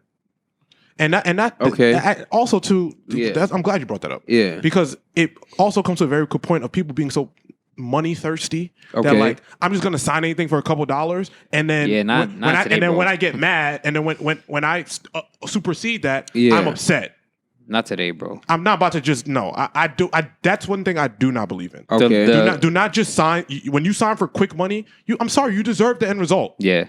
I do not believe in you play the short game. The short game has consequences. Sorry.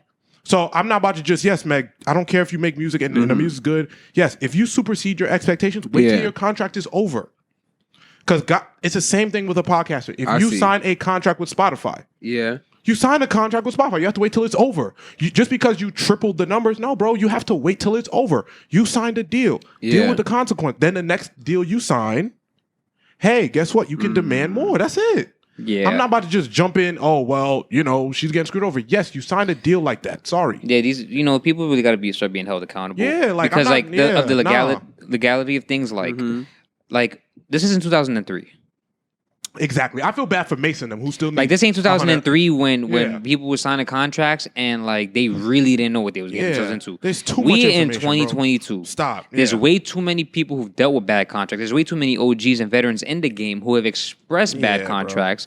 Bro. We have way too much access to information at this point to still be signing a contract and not understanding the terms and conditions that come in said contract and what these words mean. And there are too many people that hold out for good contracts for me to care that you didn't. Yeah. I just seen Doughboy do an interview. He goes, bro, I had to rap for 10 years before I got a good deal. He said, by the time I showed up to the table, I asked for whatever the fuck I wanted. He said, that's a fact. He said, I had to put in the grind. By the time they spoke to me, you know how much money I had to demand? That's what I'm saying, bro. Like, and it's usually the same story. Oh, we're going to give them a quick advance, quick deal. Okay, cool. You signed for 3-4 albums. All right, cool. You got to wait till it's done. Oh, my albums are doing way better than they're supposed to, so I'm supposed to get more money? No, it's not how that works, bro. No, label not doing nothing for me. Well, that's what you signed. I feel and I feel like on top of that, not to cut you off, on top, I thought artists don't even be making money off of their albums and the sales. They don't. You making money off of touring and merchandise. So it's like, yeah, but I'm saying some deals they get a cut of the merch and the tour, bro. They get the merch. Like the merch is them, which is why they have these bundles. That's crazy. That's why the whole bundle situation was a thing a couple years ago. Got you. You know what I'm saying? Because they started attaching the albums with the bundles. And the bundles and the tour go to the artist, which is why artists tour so much. Which is why people like Eminem tour outside of this country all the time because of how much money he makes when he's in fucking Germany and Europe and shit. That's where artists make money.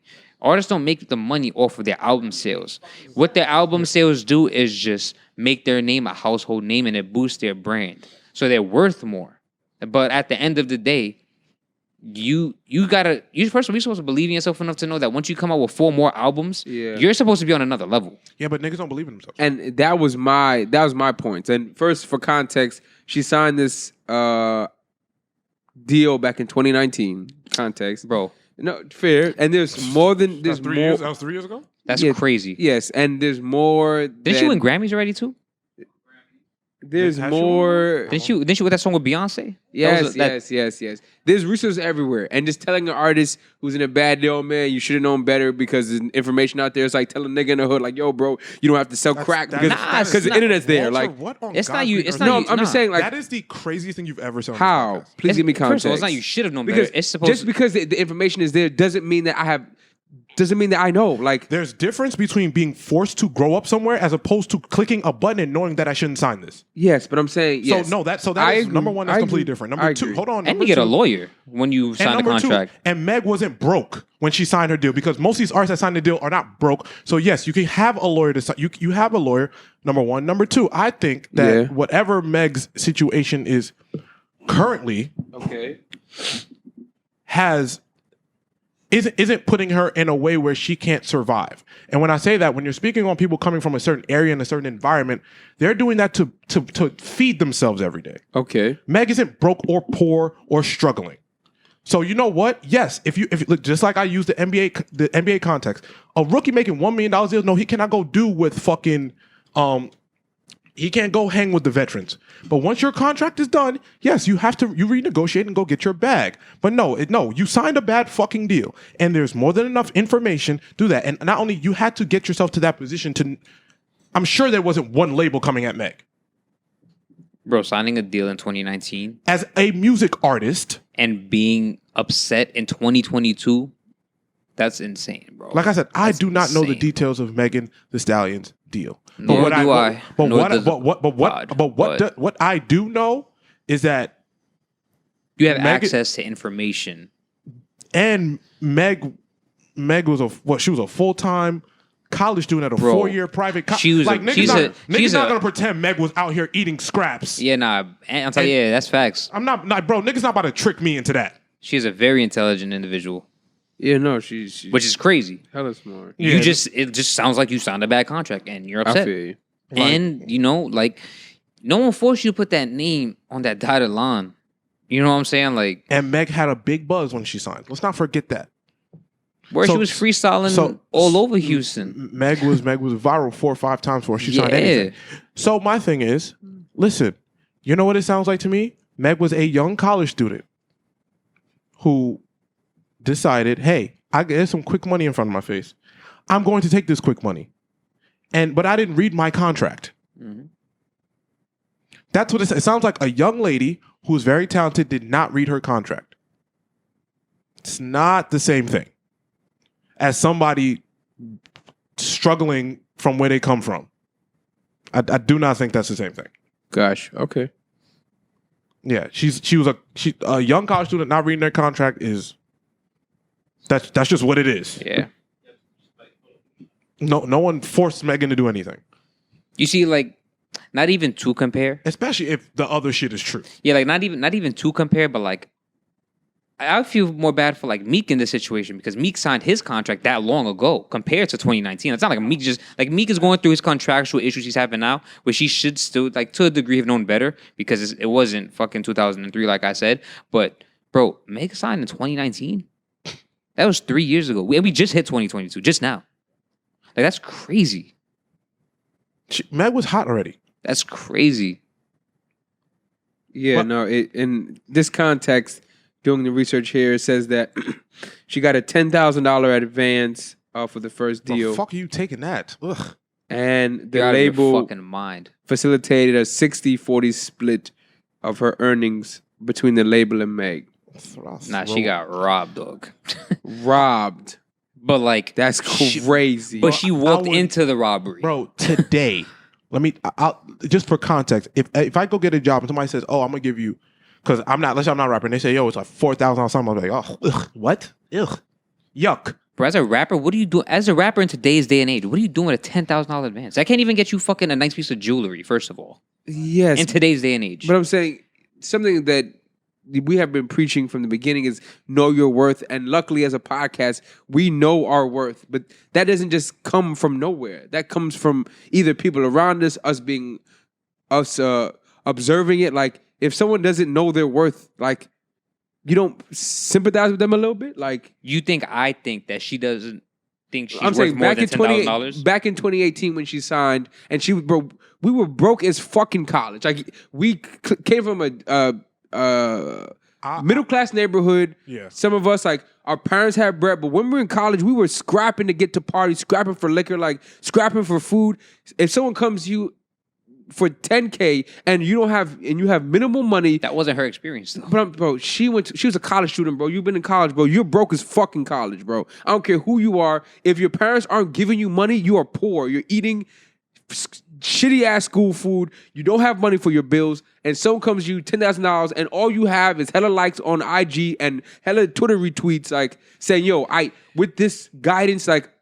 They didn't present the deal to her as this. They came to her and said, "Yo, we're gonna show you to the world. We're gonna get you a Lollapalooza. We're gonna get you a Rolling Loud." Like they fed her the dream and got her to sign. Like I feel like artists aren't given that benefit of the doubt. Like it's like I'm not right. They got sold a dream. I'm not taking that. And, You know? Okay. And I think she's too smart for that. And it's I mean, listen. Yeah, but people are smart but not business savvy. I don't know a bunch of people who are creative as fuck, but when it comes to business, they suck. In today's day and age, That's a skill. In today's day and age, you've rapped before. Yes. If someone presents you a record deal and an advance of $10,000, you're taking it. No, but I'm very business savvy. I don't think it has to do with business savvy. It It bro. goes back to what you said about knowing your worth, and I think I'm worth more than $10,000 advance. What are you doing with a $10,000 advance? What are you doing with that? What are you getting with that? Yeah. What feature are you getting?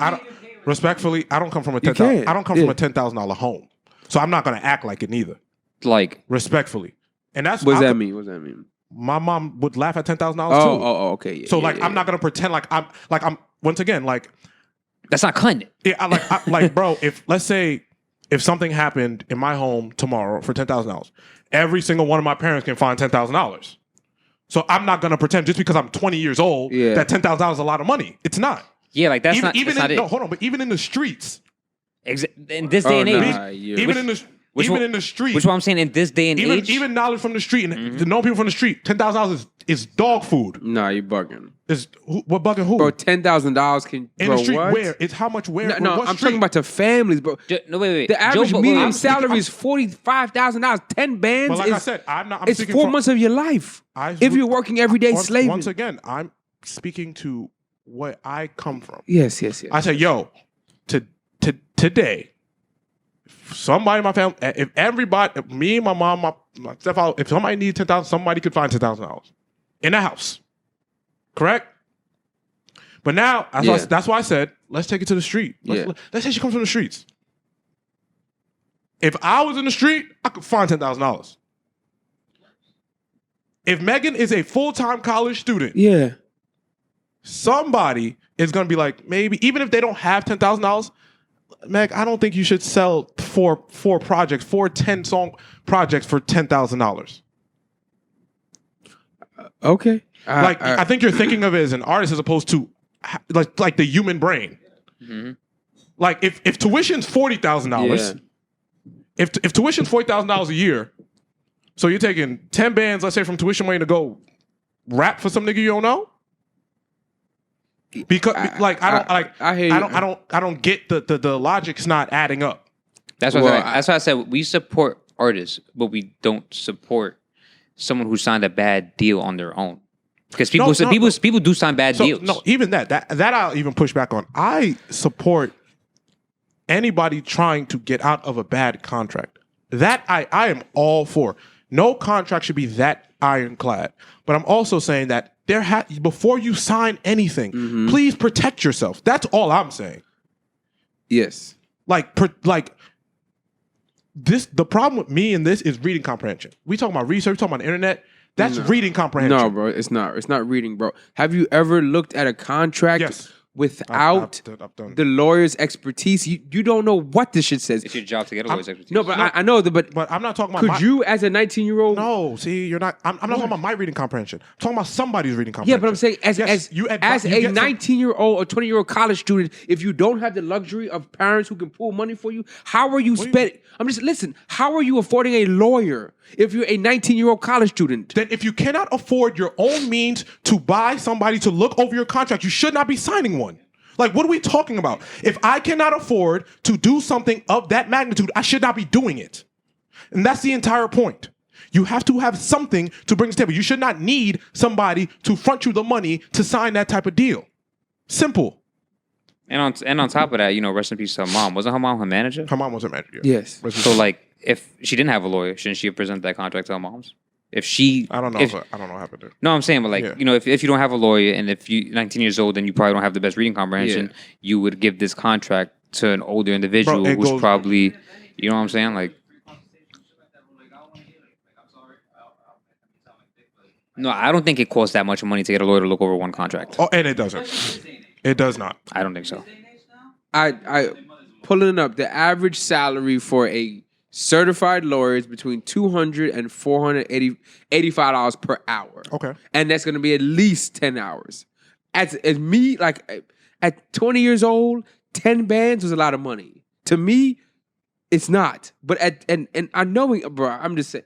Putting myself you think it takes 10 hours to look over that contract? Say it again. You think it would take 10 hours to look over that contract that they present to her?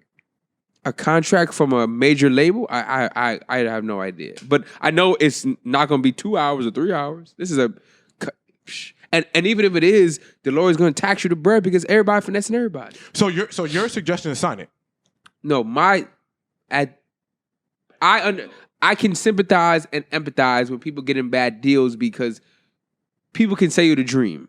Like people, especially, and I try to avoid Twitter because it frustrates me, but people commenting on this story, going in, saying the same things, like, oh, how could you do that? But like,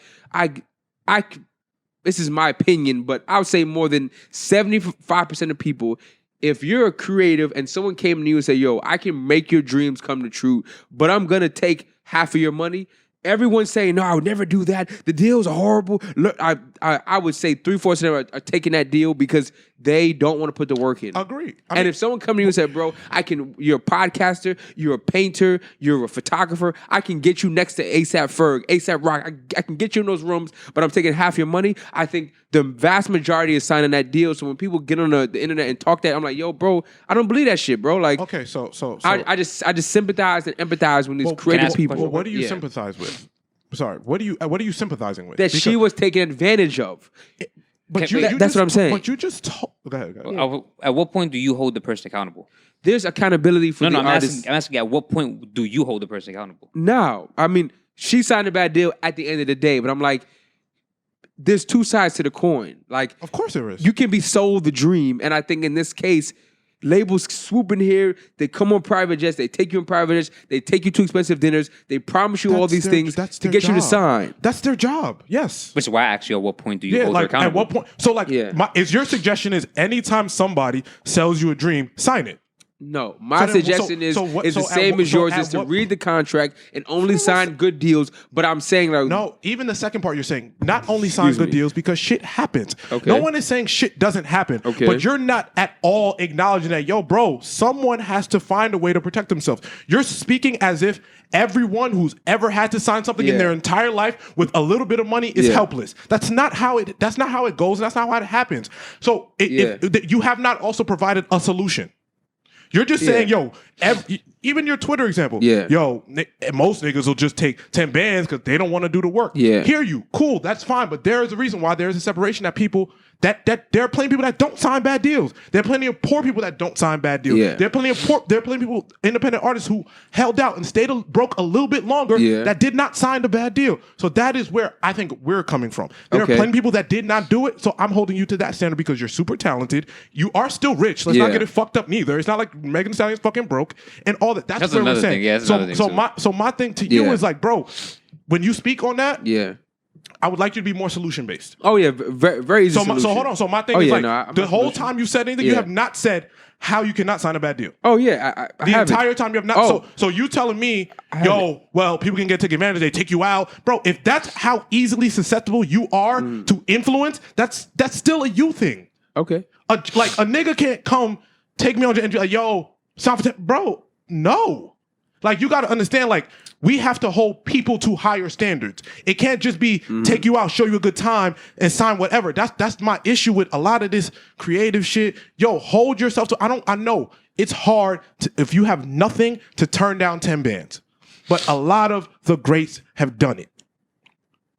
Like, I get it. Yes, life is difficult, and I've been there. Okay. Trust me. But niggas just being like, yo, well, what are you supposed to do? They gave me 10 bands. They took me out to eat at a fancy steakhouse. Yes, that's their job. They're a business. Yes. They took me out to eat at a fancy steakhouse, but not once have you said, how can you avoid that? How can you rise above that? And how can you get a good deal? Not once. Okay, and I have the answer is that labels do not allow you to renegotiate mid-contract, and that should be a thing in your contract. That's what John said. That's what I said. Oh, that's yeah, literally what I said, word for word. Yeah, but I'm saying that's the solution. Like, and when artists ask for it, Yeah, but the label's not going to present that. Yeah, that's no, not but I'm their saying job. no. They're doing their job. When the artist presented, they shoot it down more times than not. That the pressure should come from us as fans to allow these artists to renegotiate deals mid-contract depending on levels of success. We don't know any other deals. We don't know any other contracts. We could never do that. No, we don't know anything that's going. We don't know what actually is going on. So it can never be from a fan. And Megan Thee Stallion didn't have the fans to say anything until. This is all a hypothetical. Like, you know. But this is reality. When Meg signed her deal, we didn't know who she was. So how can we help her? And like John said, on top of that, Meg is getting into a crazy bag right now that, like, this is really, like, nothing in my opinion. On her end, like, really, I mean, I know money's money at the end of the day, but, like, Meg is in the... Even us talking about this, too, because Meg ain't struggling. Meg is doing this to hide whatever's going on for real. Which is even more frustrating about even having this conversation, that we're actually talking about real life shit and real life issues, because in reality, Meg is doing this to hide whatever the fuck is going on. I'm sorry. It's about time we said it. I've been saying this. It is what it is. But, bro, it's just because it becomes a frustrating conversation, because, like, you just be like, yo, bro, well, they take you out. It's nice shit. So fuck it. Bro, niggas, us as black people are worth more than that. A nice dinner and a plane. Yes. What I was saying. Because we need a little bit of money. Because $10,000 is a little bit of money. In our lifetime, even if you make $60,000 a year, bro, and you save that for the rest of your life, when you buy that house, it becomes like, bro, there's just so much, like, I really don't see any programming in this. Yeah, I don't see any instance in which 10K is like, oh, that's it. I really don't see it. And you would feel like that at 19? Bro, you keep bringing up her age. Bro, age is important, bro. What? What? How could age not be an important factor? Okay, wow. That's what I'm saying. If this was 2003, it'd be different. And even if it was in 2003, yo, bro, Joe Budden just talked the other day about his fucking contract. His advance was $250,000 in 2003. You here in 2019 getting an advance of 10 fucking K, bro? That's not even a down payment on a fucking house, bro. Scammers post just that much money in videos, you keep talking bro. about illegal methods to generate revenue, bro. So, okay, legal tender. Yeah. 10K ain't shit. Okay. Well then. Electricians out there at least 15. 15 what? Okay. Yeah. Which is at least 5 more than what she got. Yeah. Like, it's a laughing matter, but bro, 10K is not a lot, even at 1920. Okay, well. So you think Meg should have signed at that time? Let's say she was poor, she had nothing. Whatever you're describing of her, you would have signed it. No, it's a bad deal. No, don't sign a bad I'm asking you. Yes. You said you would have signed it. That bad deal? No, it's a bad deal. So why wouldn't you have signed it? This is crazy, dude. Because it's a bad deal, and it's simple as that. That's even crazy because you just saying that just goes against everything you just said. No, it's not. No. I'm saying if she actually had nothing, and she. Which that's not the case. But if she was an individual who was literally scraping by, had no actual fucking money, and nobody was really looking for, even though she's the hottest at the time when she fucking got a deal, because there's mad videos of her freestyling and cars and boosting the street in Houston at that time. Yeah, but like I would sign at that point. Broke, bro. At that point, I would sign a 10K deal. I would sign a 10K deal if I have no money in my pocket. Okay, that's different. Okay. So that's when you could sign that bad deal. Yeah. Because you're trying to fucking eat the next day. I feel. That's different. Right. But if you don't have to do that, no, bro. Okay. There's no exception. Okay. And here's even with even with the example of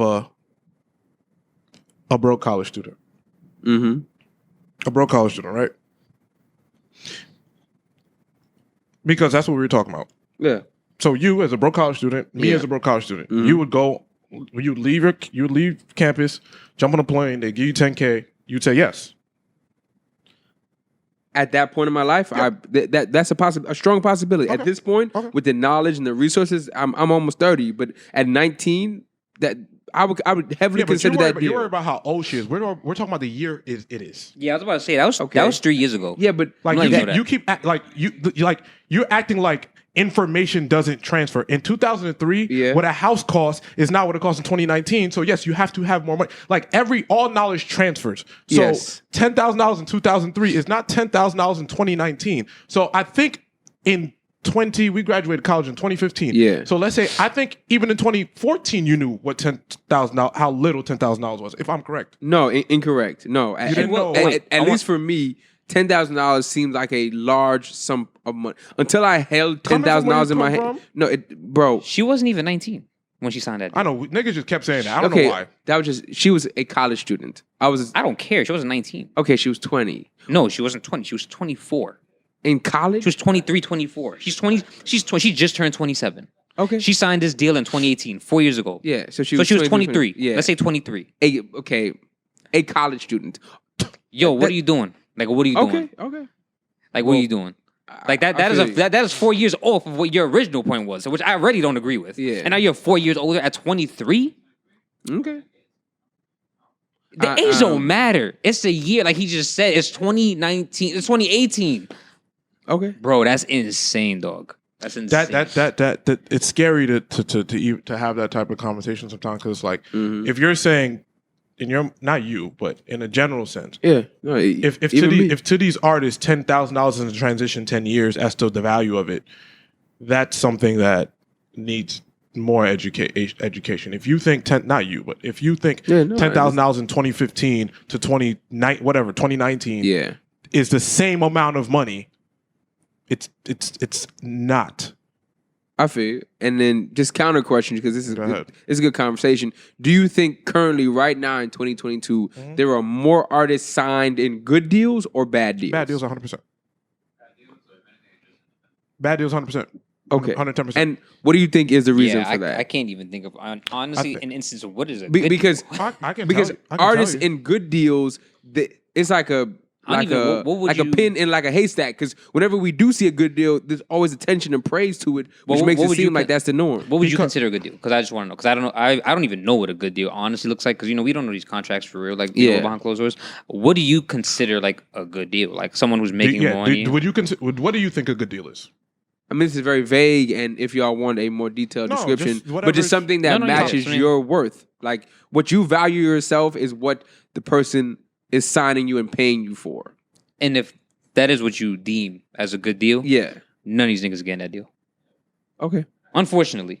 Wow. Which is why. Even the top artists. Yeah, even the top artists. Especially the top artists. Even Drake. Because especially someone like Drake. Because if Drake made money from all his actual... If Drake wasn't in... Russ said this before. Yeah. And Russ is the biggest independent artist in the game.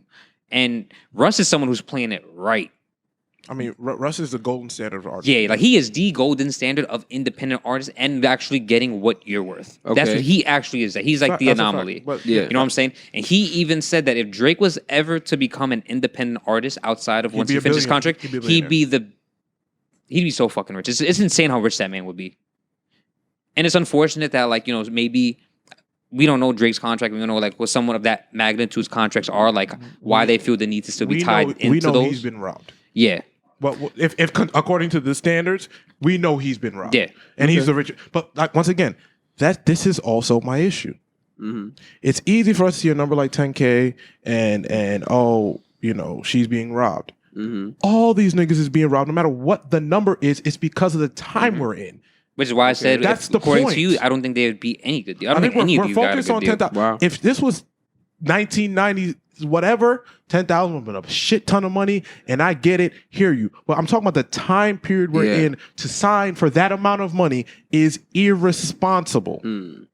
That's what I'm talking about, one. And two, to the question of what a good deal, what a bad deal is, I'm not a fucking music lawyer, and I also agree with Walter when I say I hate seeing Twitter acting like they're fucking contract lawyers. Yeah, I've never seen a contract. Yeah, I've never negotiated one. Hear you, cool. I agree with that. But anything involving something good is ownership of your own shit. Because if you don't even own your own shit, you're not going to be able to resell it anyway. So ownership, number one, is the most important thing in any type of creative anything.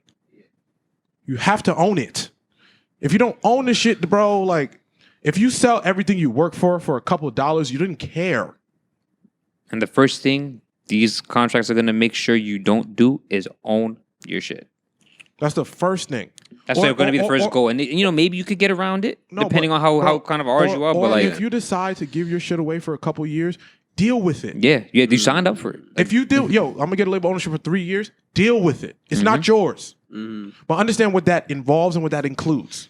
And some of these artists could live fine like that. Meg could live fine like this. Like not having this case, Meg is good. Meg is of the 3 biggest women rappers out right now. You know what I'm saying? Like, she won fucking Grammys. She's got the top charting songs.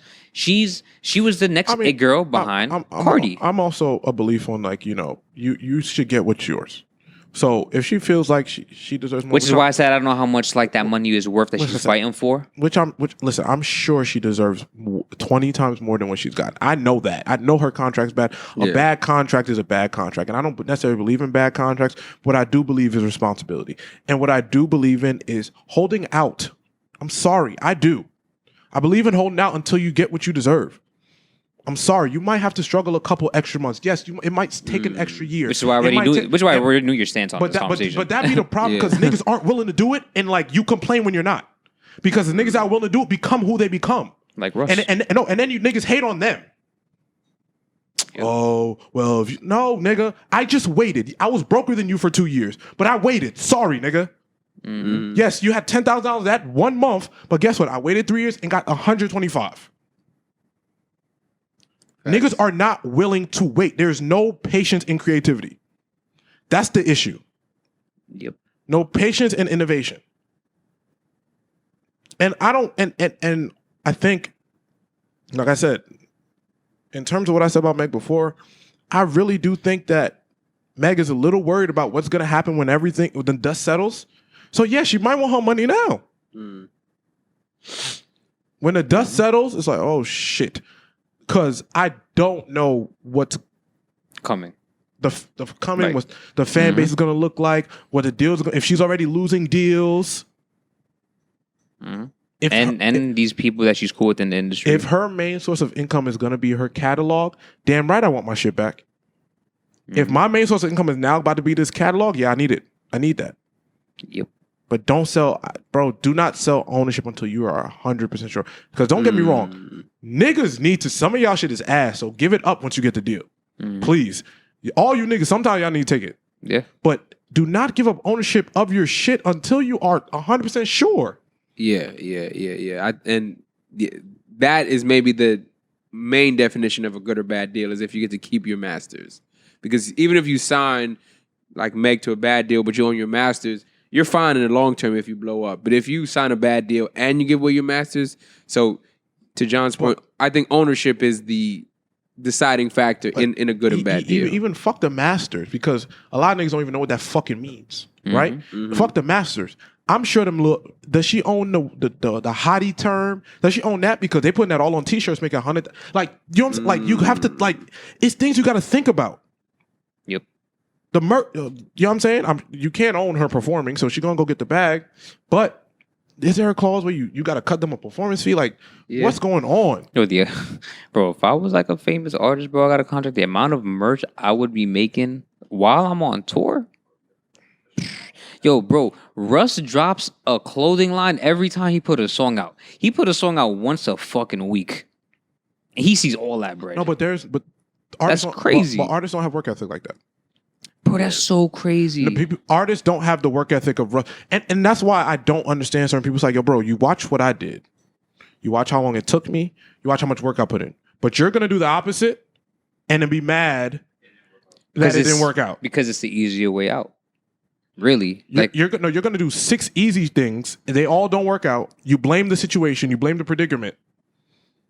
But like, oh, but you know how hard this nigga worked to do this, and this. Yeah, but you see, but nah, fuck that. And that's why, like you just said, like, you know, that's too hard. People would do, and that's because those people never have to do that because they don't worry about that. Someone like Russ has to worry about that because that's where there's a separation. Yeah. And I guarantee you, I'll put my life that no label's gonna come to Russ with some bullshit. Fuck no, because he already has his worth, right? Yeah. Mm-hmm. And he talks about it every time he sit down in front of a microphone. Like, if you look at Drake's history, why you think certain albums came out when they did? It was time for me to get off here. Mm-hmm. I need my album. I need my shit back. Yep. You know what I mean? So that's what it is. But this was a good conversation. I do see Walter's point in terms of if somebody ain't had no bread, we've all done some bullshit for some money. Everyone has. I'm not dissuading that point. I understand that point 110%. But what I don't want to do is downplay the intelligence of people. That was my whole point. Like, let's not think that let's be better than that. If that is, because that could be the truth. Let's not make that acceptable. That a plane ride, a bottle of Hennessy, and a couple dollars is gonna make us sell our soul. That's what maybe I'm just thinking better of people. But I don't want that to be I would have just did it because nah, bro. We got to be better than that because that's the problem that our whole society has right now, and the fact that we're just accepting it is the issue.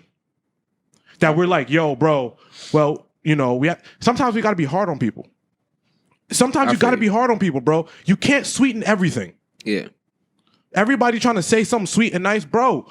That's probably what a bunch of people around Meg did. Oh yeah, they fucked you. No, well, Meg, bro. Maybe tell the girl you want to sign to your record label. Don't sign this. Don't fuck her over. Make sure you don't. You know what I mean?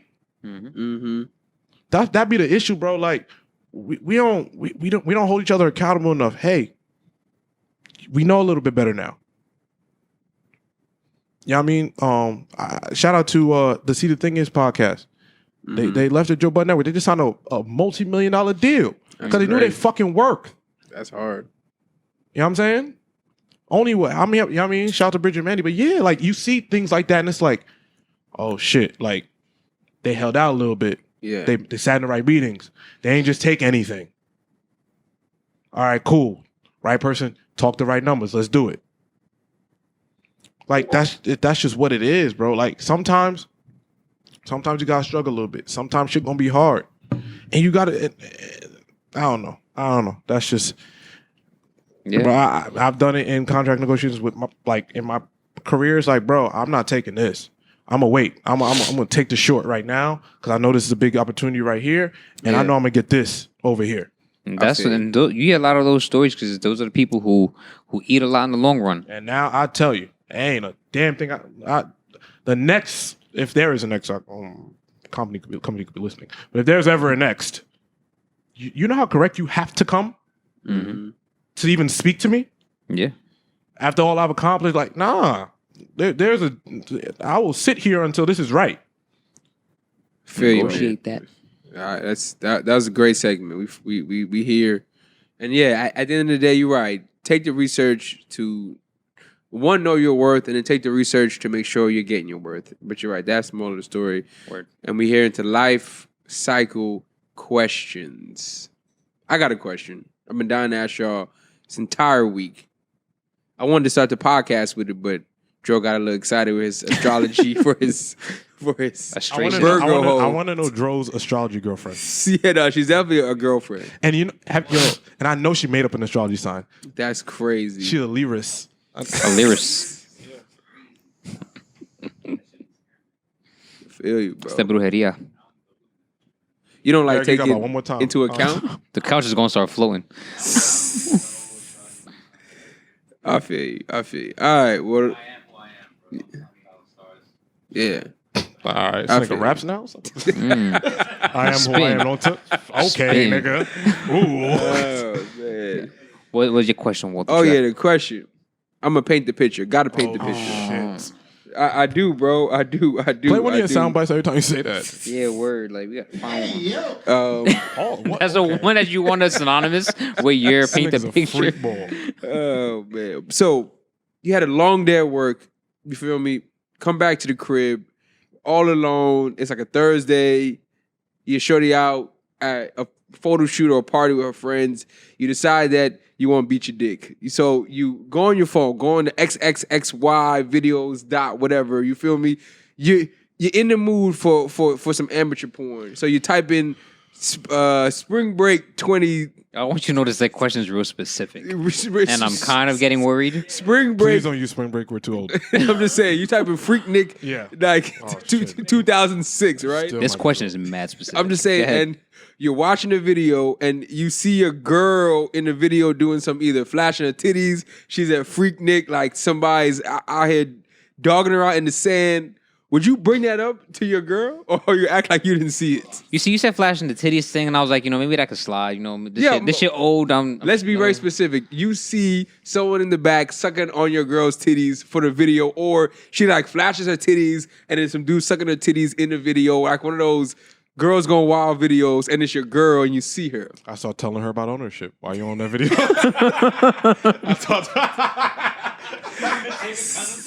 I started telling her, why aren't you on this video? How do you let this go?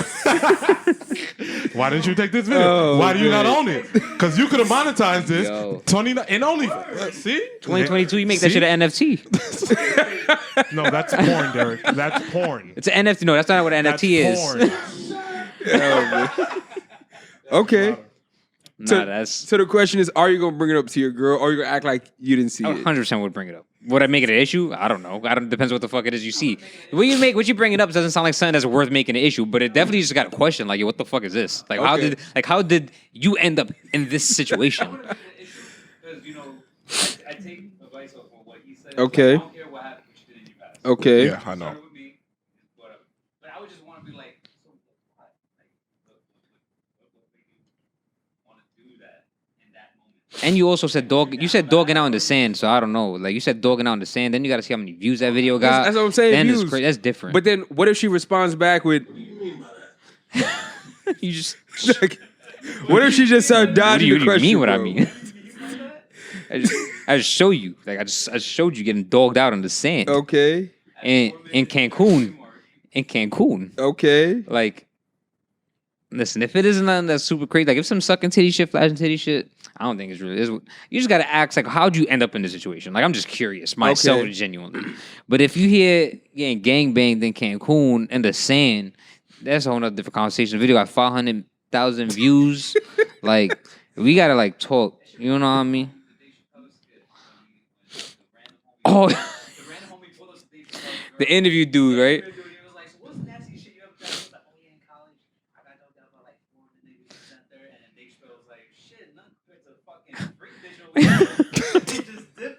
I remember.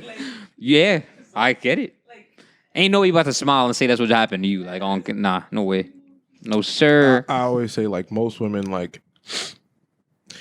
change when they move. Like, well, I don't know when they go to college, New person. But then, like, if it follows you here, it's just, this is the spirit of your slut. So now I'm cool. The spirit of your slut. Nah, if it follow bro. you, I don't want that bad juju on me. You know what that is, right? If I found that on Spank Bang, it's You know that bad juju. That's that brujeria. Oh my Yo, you got god. Yo, That's what that is. nah, bro. Yeah, but if you're like, if a girl moves from Ohio to New York City and your Ohio wholeness follows you, I don't know. You might just have some bad karma. Because if I'm on Your Spank- wholeness following you from Ohio, bro. you do. Nah, you gotta Bro, go. You might have to go at that I'm point. not- yeah, I'm honestly. saying like, bro, I don't really like you being on Spank Bang or XNXXX. No, I'm not really with that. Not a fan.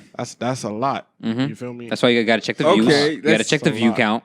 Let's Important. up it up No, a she notch. definitely went. If she didn't go viral, she's corny anyway, so I'm out. Yeah, and you know That's what? sick. Yeah, you gotta go viral. If you, That's sick. I was gonna you say, what if that showing shit? Yo, I was gonna say, what if that shit had a 60% approval rate? That's corny, yo. crazy. And you still corny. So That's ew. crazy. No, that's even more You, corny. the world don't even like you sucking Yeah. dick. That's crazy. Wow. So then you got to think about, Wow. my girl corny. Oh,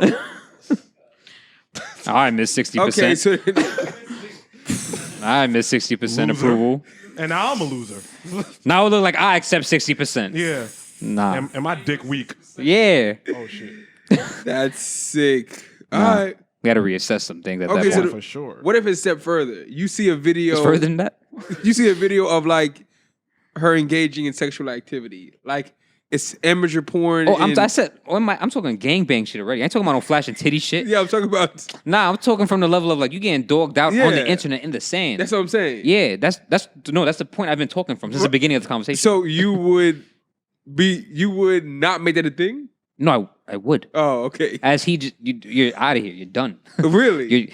You're the spirit of the slut. You're done. Yeah.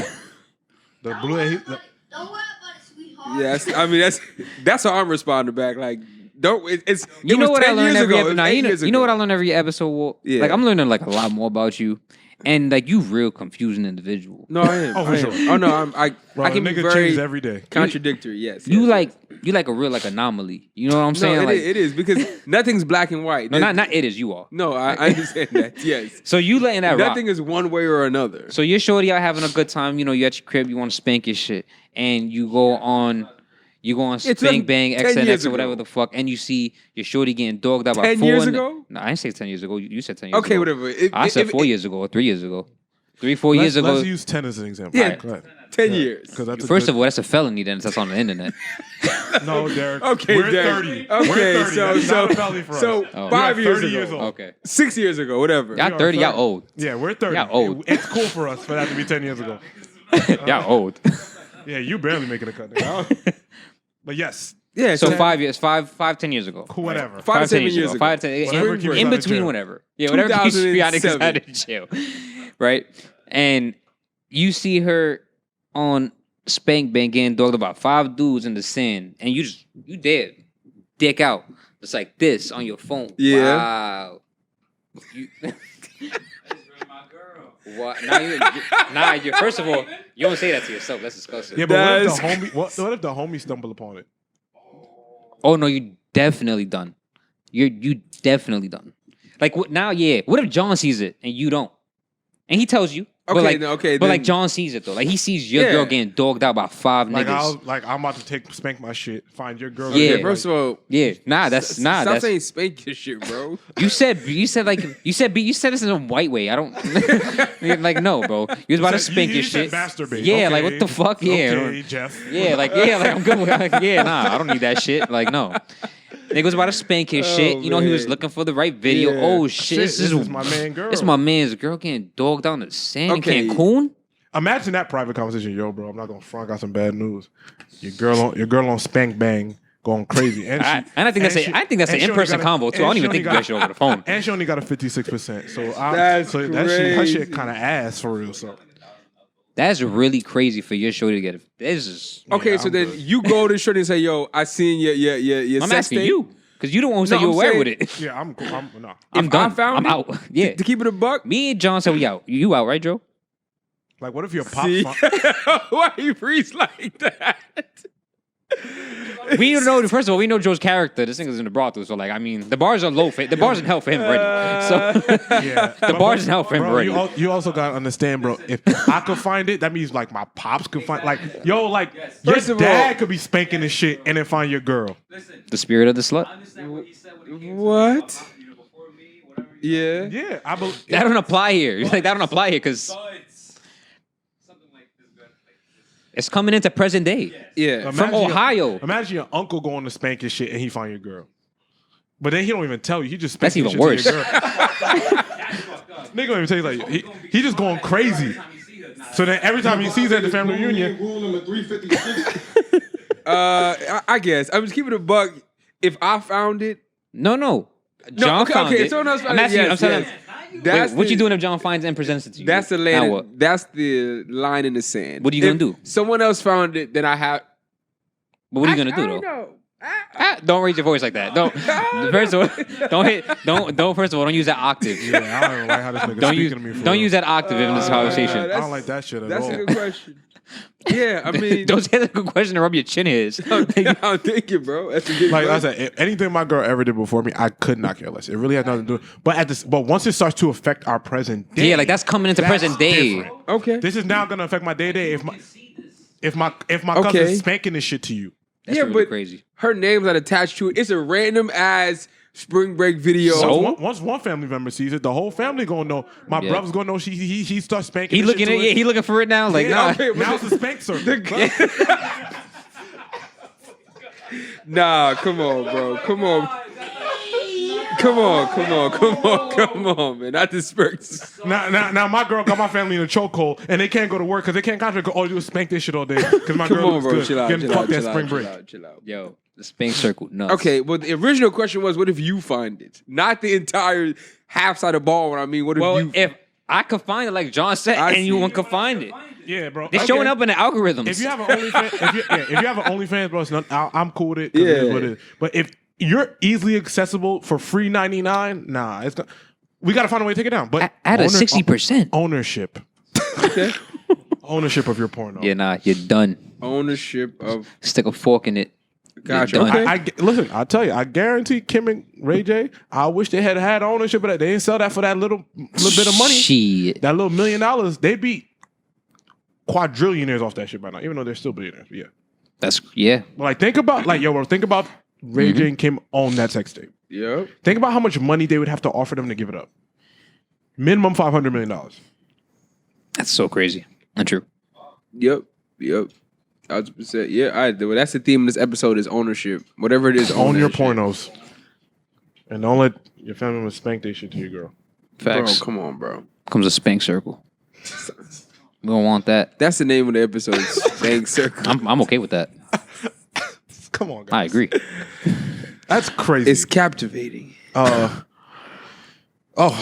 had a question. Unless you have another one. Nah. I usually let Will present the questions because look where it takes us.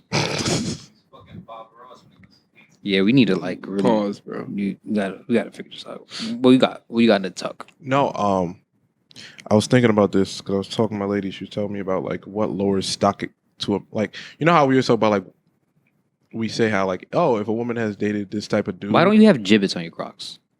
Hmm? I'm sorry. Like I just distracted. I just got these. Okay. Like yesterday. Are you getting gibbets? Because like plain Crocs bothers me. I'm sorry. I didn't mean to cut off your question. No, maybe I don't. And don't call them gibbets. Call them the things you put on the cross. I don't know. Yeah, bro. They can do that. They're called gibbets. That's the name of them. Nigga, no one knew that but you. It's literally that's what they're called. Okay, I don't. Nah, We need to I get like you some of them. You might have a Rolex one. They like pins. Yeah. You won't get some pins? Maybe. Yeah. Now I'm gonna go to the mall and get some. That's nasty. Like just plain Crocs. Okay. I have those Crocs also. I know you're saying the new, so it's fine. But I mean, like, people do walk around with just plain ass Crocs, and that's crazy. Just get regular sandals. Okay, nigga. Bye. This nigga's a croc police, bro. This nigga about putting his knee on niggas' necks, bro. Like, Nah, the I just fuck? because the point of Crocs is to wear gibbets. This nigga, That's this the nigga got point. mad contract. And Walt took 10 bands from you. That's crazy. Crocs, if you need a sponsor, we're available. But yeah, present your question. Oh yeah. no, what I was saying, I was talking about like we spoke on the podcast before about how like, yo, if a girl is dating a certain dude or a certain type of man, we'll be like, I'm good on you because that dude's corny and I don't want to be. But Yeah. what lowers, and I'm lowering stock sounds mad misogynistic, so I don't want to say that about women. But like as men, what lowers our stock? Like what makes That's us easy. less desirable? What's that? Well, I had an answer, but I would love for Walt to answer. Oh first. no, the nigga, and I can be honest, I was that nigga who just walk around the club shooting mad shots at women. Like, Yo, why he said Oh, like that's that? one. That's one. because I'm gonna be. I mean, I know myself, but back in the day, bro, I would get faded and pull up on everybody: the bouncer, the bartender, the bathroom attendant.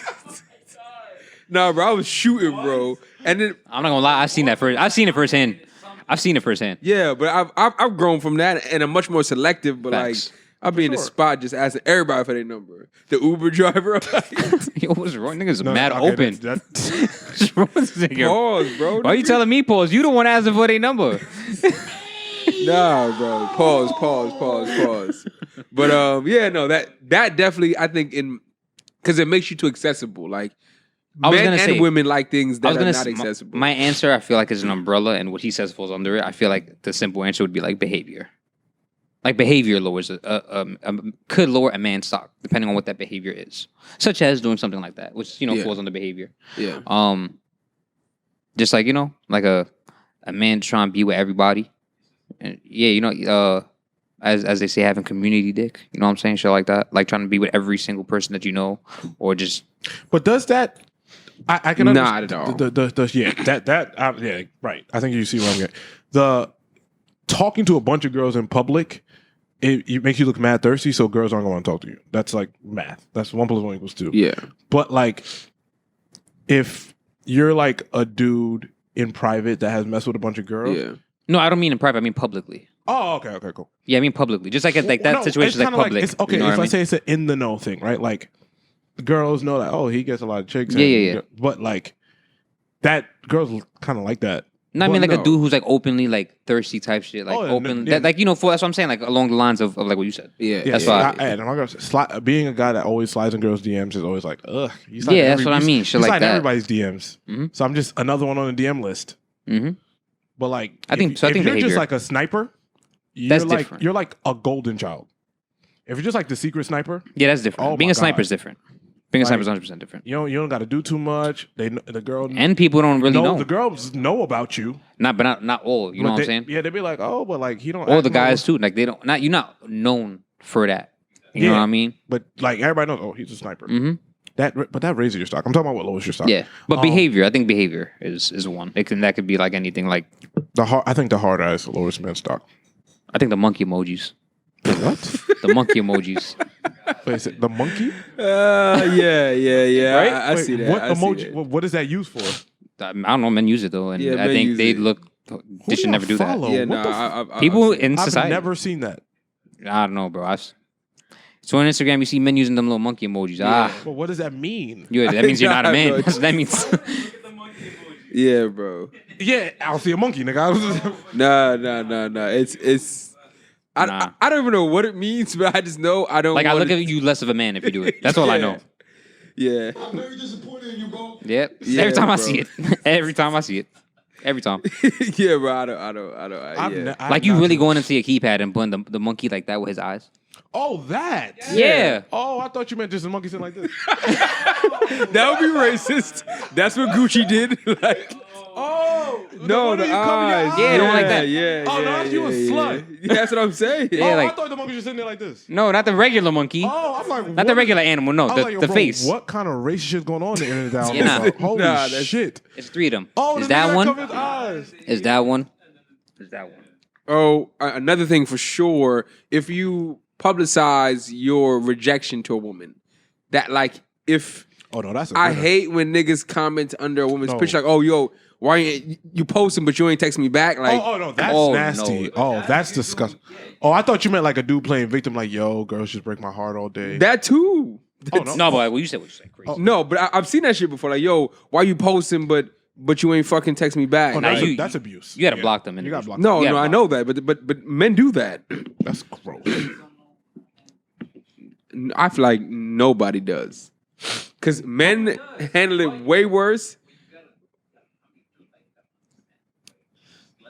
You gotta let it go. Let's You stay gotta there, let it go. though. Who you say, no one knows how to handle rejection. Who handles rejection worse? No. I think it's men. Niggas jumped out the window. You see? Look. Yes. I think it's men. Women, if you curve a woman, they just think you gay. Oh shit. Wait, what? What? Mhm. Sounds like real toxic to me. Yeah, I mean, this is. Also, I based that off of like the reactions to cheating. Right? I based that off of cheating reaction because a man, if a girl cheats on him, he's gonna fucking fall out and go all crazy and shit himself and all this other weird shit. But like if you're Yo, shit himself is so crazy. He also like kill himself. Yeah, Just- what? shit himself is so like bro, just niggas are- more when like niggas- when gross. girls cheat, they're fucking pathetic. Yeah, no, I get it. And Okay, that's fair. when it's the other foot, it's like, yo, just take me back, chill out, it was one time. And like she like does. Yeah, always. But Oh my god. no, I'm playing. But the answer, You alright, bro? I'm in my bag right now. The answer is men because, I do think it's meant to. but only because when men don't accept rejection, they hurt the woman. Men have fragile egos. No, but when women ignore the rejection, they just keep hurting themselves. So like that's the difference. Yo. Oh my god. It is like when Holy shit. when they choose to acknowledge that this is not the man for me, and they keep going back to the same person, they only hurt themselves. But when men do it, they hurt the woman because they either harass her, they put her in uncomfortable situations, so they actually hurt the other person. But when women do it, they just be hurting themselves. So it's definitely men for sure. Wow. No, because women No, sometimes. that was- Stop. Nope. Stop. Stop right there. Honestly, bro, that was like Socrates. I told you, bro. So I stopped you while you were ahead before we say some more. You redeemed me from that little plane thing you said. That nigga take me on the flight, give me some Hennessy. I'm 10K. I'm his. You redeemed yourself just now because that was some shit. This nigga's open, bro. I did not. First of all, relax, bro. Relax. Relax. Yeah, like the fuck. Stop calling me open, nigga. That's the last time you called me open on mic, bro. Like pause. Whoa. Damn, bro. Like, See, nigga, yo, bro, bro, you said you bagged the Uber, the bouncer, the bartender. I said that was back in the day, bro. This is a safe space. Yeah, I know it is. Was there no? You don't have to be specific. Was there an experience that changed that? What? Like you were like, I feel gotta stop. Everybody has had a moment where it's like, yo, it's not cool to like talk to a bunch of girls in a public space because To look like that dude. yeah, because there's been a time where the dancing dude ain't cool. Yeah. The dude that's running around the party ain't cool. Like all those things have happened. Yeah, and there's yeah. a point where you're like, okay, that's like fucking weird, and I should stop. Was there not a specific? I don't even know. Yeah, no. Like a specific moment in my maturation were as like, a person. Yeah. Wow, this is not gonna help me get women. This is gonna make me look. Even if you get the woman, it's in the long run. It's like you're gonna look like that guy. Like that's what you're known for. Or if you hit 1 out of 10 that night and you end up being with one, it's gonna be like she was probably like the last choice. And desperate. Sometimes, not always, but You never hit on. Well, not you in general. I'm saying you never hit on the first two.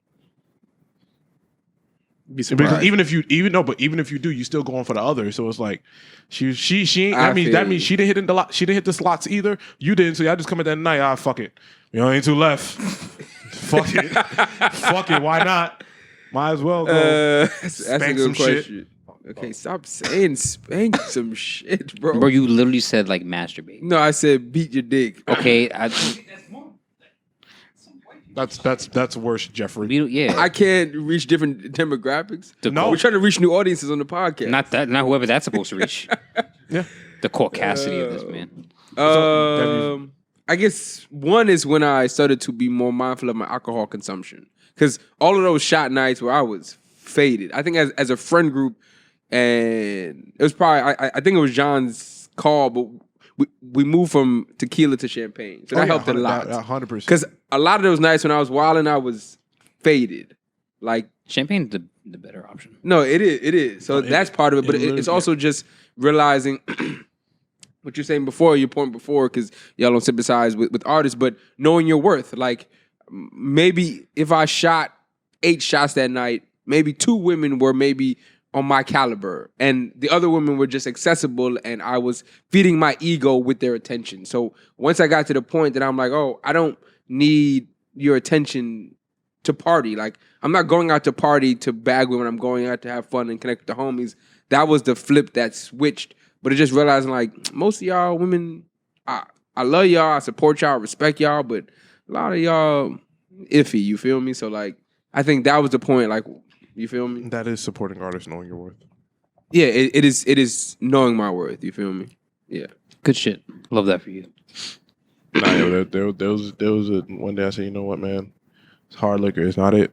Imagine trying to convince your friends. They made fun of it for like 3 weeks. Then their lives changed. Yo, you niggas only these niggas drinking champagne now. I forgot what point it was too that I started, like I had, like I guess one night I had champagne and I was like, this is just way more enjoyable than like hard liquor. Yeah, like, one bottle of champagne does the same exact Yeah, thing, and but you're still so much more aware of it. And and you don't feel like shit like the following day.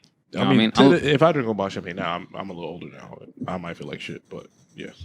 I feel like it also depends which champagne. Like not the cheap one. I'm not saying we drink the cheap because we fucking know. But like they are like little cheap bottle shits. Give me a little cheap bottle, I'll be alright. I don't got no shame. You heard? Damn, you like the Georgie vodka? Oh, I thought you. No, wait, what? No, I was talking about champagne, but I'm about to say.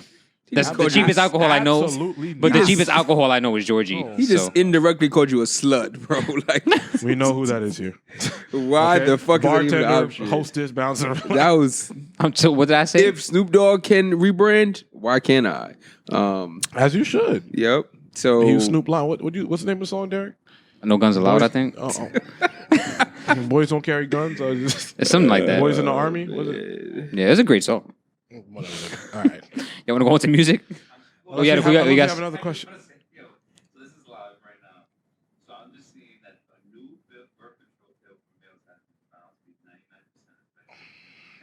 Why are you telling us?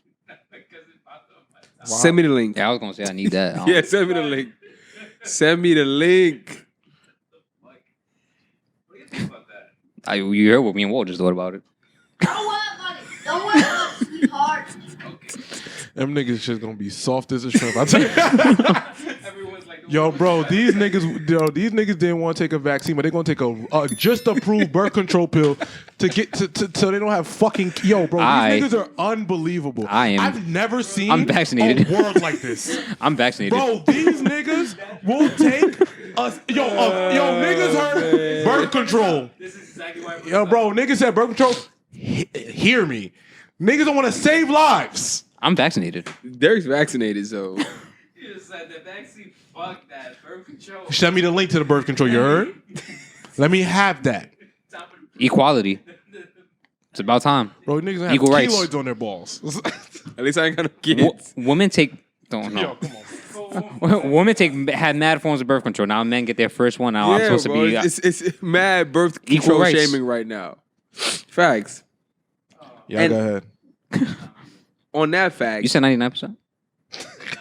Oh, no. Just See, confirmation. bro? Not confirmation. Nah. that shit like Clorox for kids. you can bring balance to the contraception. That shit's Clorox for kids, bro. We good, bro. Options available to men. It kills 99% Yo, of all Clorox for kids is bacteria. crazy.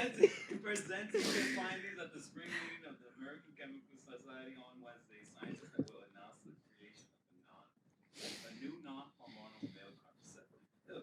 That's hard. Technology. Clorox for kids. Shout out Elon Musk, bro. Like progression. Wait, what? Progression. That's the future, bro.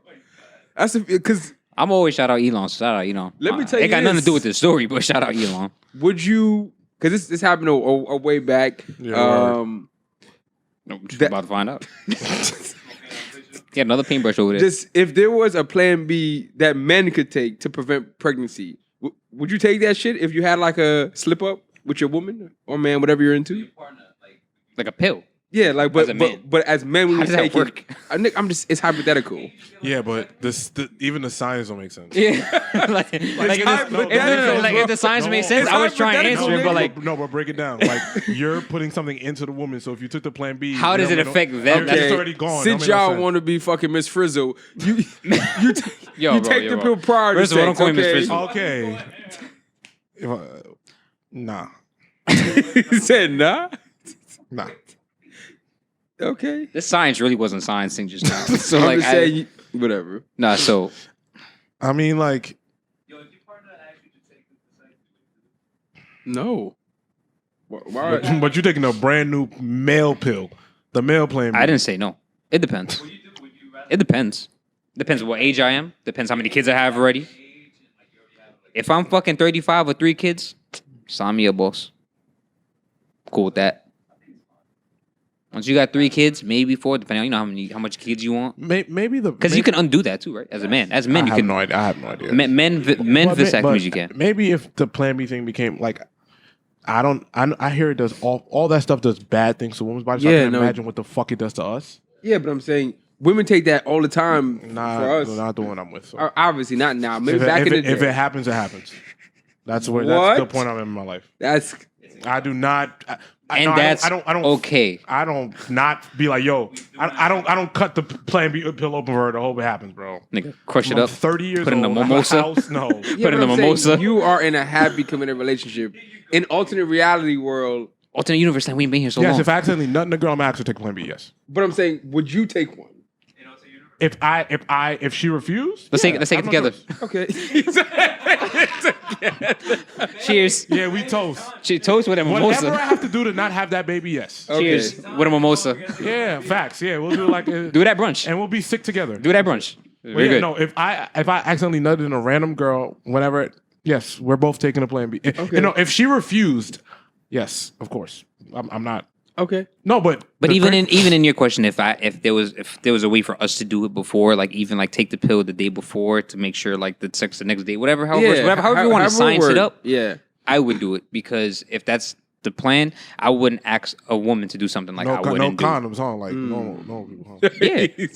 No condoms, for real, huh? Yeah. Fuck this random girl and take the plan B before. We didn't say it's a random girl. I mean, I don't know what question it was, but I didn't. I didn't specify. Okay. John took it there, so clearly. Nah, No, but like no condoms. We're gonna throw this shit in our body and see what happens. No thin ones. we actually thin ones. We're gonna throw this shit in our body. We asked women to. Whoa, I'm never using an NYC condom. You see, this is why this is a bad representation for the Bronx. Don't say that. It has NYC condoms. I'm going on record saying it just has bad marketing. It needs a better PR team. They need Pusha T. They need Pusha T for the jingle. Pusha T rapping about coke and condoms is nuts. But go ahead. It just is very on brand for you to support the NYC condom. I'm not supporting them. I'm just saying, if that's your only option, just use it. That's all I'm saying. But I feel you. Because you can't ask a woman to do something you wouldn't do. You know what I mean? But the plan B's be like fucking up the body. Nah, and John, shit. I get it. Yeah, laugh. What the Chuckle. fuck is he talking about? Wow, crazy. Wow. You're on the ledge here. Guys. Don't guys there us. There are 144 episodes of this podcast. And now we're standing on the hill. We would not actually. Okay. All right. Yeah, bro. There are 44 episodes where y'all need to tell me. All right. I don't know what this nigga talking about. No. You really hate to see that. I'm gonna act. No, but yes, if there was a way where we could take turns and it affect me 1 week, affect Like I said, you, take turns. Like, this shit's a very but if niggas is taking weekly Plan B bills, you should leave that girl. Okay, that's fair. You should have. If you feel like you need to take weekly Plan B, bro, just stop having sex, you horny bastard. Like, chill out. But like, if niggas is in a weekly Plan B cycle that y'all niggas have to alternate, nah, bro. It's just a once in a blue moon thing. Yeah, like it's Tuesday, we Plan B on the shit. There's nothing wrong with that. That's why birth control is a better conversation. It's like, okay, so you niggas is taking a weekly pill. No, it's daily, right? What? Birth control? Yeah, birth control is daily. Y'all signed up for. Birth control, it is. I'm waiting for my email back. Nah, it's daily. So you gonna take a daily birth control pill? This nigga on the waiting list? Yeah, I checked my. This nigga got It's daily. If it's daily? It is daily. The pill is daily. I would wait a couple, like the vaccine, to see if niggas turn to zombies. Of a birth control? Of a birth control pill? I'm just saying, I'll wait a little bit. But if I was... You supposed to wait a little bit. It's been what, 3 years? You still ain't got... It's been 3 years. 3 years. I was talking about the birth control pill. Yeah, we compared it to the vaccine. No, I'm not going. You are. You're You not. trying to Doctor Strange what he just said. Yo, yeah, I'll wait. Just like the vaccine. yeah, Yeah, like you waited 3 years, nigga. What's once up? this pod episode comes out yesterday, everything is lifted. You're good as if no COVID ever happened. Nah, so bro, I mean, I'm not going on the record saying I am or not, but I'm not opposed. If I was in my like heyday, back in my mid 20s, early 20s, yeah, I niggas old, bro. No, I would. Not now though. You feel me? That was funny. It's a funny question. Wow. Now you want to talk about music? Well, ain't shit come out. Y'all talking Summer Walker said. Okay. No, this is the who song is this? I think it's Summer Walker's. Summer Walker says. I'm sorry. It's Summer Walker it's says a Summer Walker's. I think it's a Summer Walker song, and I think it's a remix. I think featuring SZA and Cardi B. If I'm correct. If I'm correct. Okay. Either way, that's a power move. Anytime I hear Cardi lately, I feel like it's a pleasure. It's a power. I feel move. like Cardi is playing her taking her time to put music out thing right. No, that. But beyond that, Well, she ain't dropped music because of a contract issue. Where is put her in the same category as Kendrick, please, Derek. I would not, You're giving her the luxury to wait dumb long for music, bro. First of all, Cardi B is not looked Kendrick at as just Kendrick had a Lamar. kid. Oh my god, bro! Kendrick He's Lamar doing and life Cardi in B are not viewed in the same level in the music industry. and Cardi still raps. Yes, what's the difference? She Kendrick doesn't You're like, right. rap. You're right. That's Ever. a big difference. What's He's finding himself and learning. WAP and is still like circulating. Hmm? WAP is still circulating everywhere. Okay, you're right. And up. Yeah, Cardi B still outside. You're right. Cardi B still in mix. She puts music out. You're right. You're right. Kendrick like lost his phone. For 5 years. That's funny. That's what he said. He said I lost my phone or some shit. I hope he kept the loss. He put it in a notepad and made like a filter. I saw. Took a photo from like 10, 20 feet away. Yeah, I seen him. Yeah. Coming soon. Nah, this is Because he's doing PF Lang and shit. Derek hates real hip hop. I'm starting to realize. No, Davies, it's not the Kendrick case. Lamar. Yeah, you're right. That's he your do. bar for you? You're right. He do. You really hate. Imagine being in the spot and someone saying real hip hop and saying Davies' name first. Yo, why y'all doing that? I'm asking you. It's about Nah, the this third is episode. I'm just asking you. I didn't say it. He said it. I can't wait till we I'm have letting you Davies know on if this we ever do that. pod- Yo, I bro. can't wait till we have Davies on this podcast. We can't. So We are. he can press Derek. Because that's the whole. You know why? Because we're gonna have someone better. We're gonna have A Boogie on. Oh Because my that's all. God, bro. It's a man of Oh culture. no, A Book. He's dropping a song featuring Ella Ella Bands. Bands, Hmm? which is interesting. It's gonna be It's so toxic. interesting. I can't wait. Because I'm like, who has done that before? Maybe besides Drake, but he did it reverse. He had J-Lo, then broke up with her, then dropped the J-Lo sample. This nigga had Ella Bands, broke up Ella Bands, and then dropped a song with Ella Bands. That's the most popular couple of the Bronx. How many other ones are there? It really is. Yo, look at what the fuck are y'all going on over there. No, a couple. They're both from the Bronx. Every They're a time couple. y'all speak, I'm glad I don't live in New York no more. Jesus Christ. Niggas move out and I'll start acting funny. You see, this is that shit. Absolutely. This shit I'm talking different about. now. That's what I'm saying, different bro. Human being now, I tell you. So that's so with the music, just some more. Oh, Dev. My man. Oh man. Yes. Dev. Oh man, shout out to Devon Terrell. He dropped Boys Don't Cry last week, Friday. Fired. Phenomenal album. Dev's one of the best people I know. As long as I've known Dev, I pray that he gets everything he deserves and all the recognition he deserves, man. We had a great time on Saturday too. But Dev, amazing project. He just did see the thing is, Revolt. Everyone's right. Like, it's an amazing project. My favorite song is Karma and Let It Go, of course. But yeah, Dev, man, shout out to you. Shout out to your project. Boys Don't Cry is phenomenal. Please, if you have not listened to it, Devon Terrell, Boys Don't Cry is right now my favorite R&B album of the year. Go listen to it. Yeah. Nah, it's really good. And knowing where it came from and me talking about where it comes from and the thought process behind it. Yeah. It's real authentic. I gave it a spin the other day, like when I was driving to work on that weekend. And it was real cool. I like how he incorporated the clips of like his it seemed like his family. his family and shit. Yeah. I fuck with it. He's supremely talented dude, man. Shout out to the guys over there that need to know. Yeah, shout out to Dev, shout out to Need to Know, man. Yeah, but shout out to my lady being able to, to do writing the article for Revolt, and yeah, it's all amazing how everything's full circle. Mm-hmm. And yeah, man, Dev, the project is amazing. I told you in person, the project's amazing, and knowing you personally, it makes it all come together. It all makes sense. You know what I mean? So yeah, shout out to Boys Don't Cry, guys. Please go stream it, buy it, whatever you do, go. Go run it up, An run it amazing up. project. Yeah. Lucky Days album That was the also week before, yeah. phenomenal. Oh wait, it's your first time listening to him? Yep. That dude's great. Lucky Days phenomenal. The R&B, bro, R&B genre, they just got it in a chokehold. But R&B music is just a vibe for real. Machine Gun Kelly stopped rapping and they started doing When- rock music. And that shit is fire. So we gotta do sometimes, man. Sometimes rapping ain't for you. But nah, man. We don't have much music. We don't Yeah. have much. We got Big Latto dropping. Yeah. By the time the pod is out, Yup. that project should be out. So That- we'll definitely next week have an update. Cause Definitely we're gonna excited run for it up. that. You feel me? This is the summer. Sure. You said this is what? You said it's the summer. It's the summer for, I think, women artists and rappers. This is gonna be their summer. Well, women are really starting to take over. That's what I'm saying. You know I what I think mean? this is the summer where the switch flips, and but we'll see. We'll see.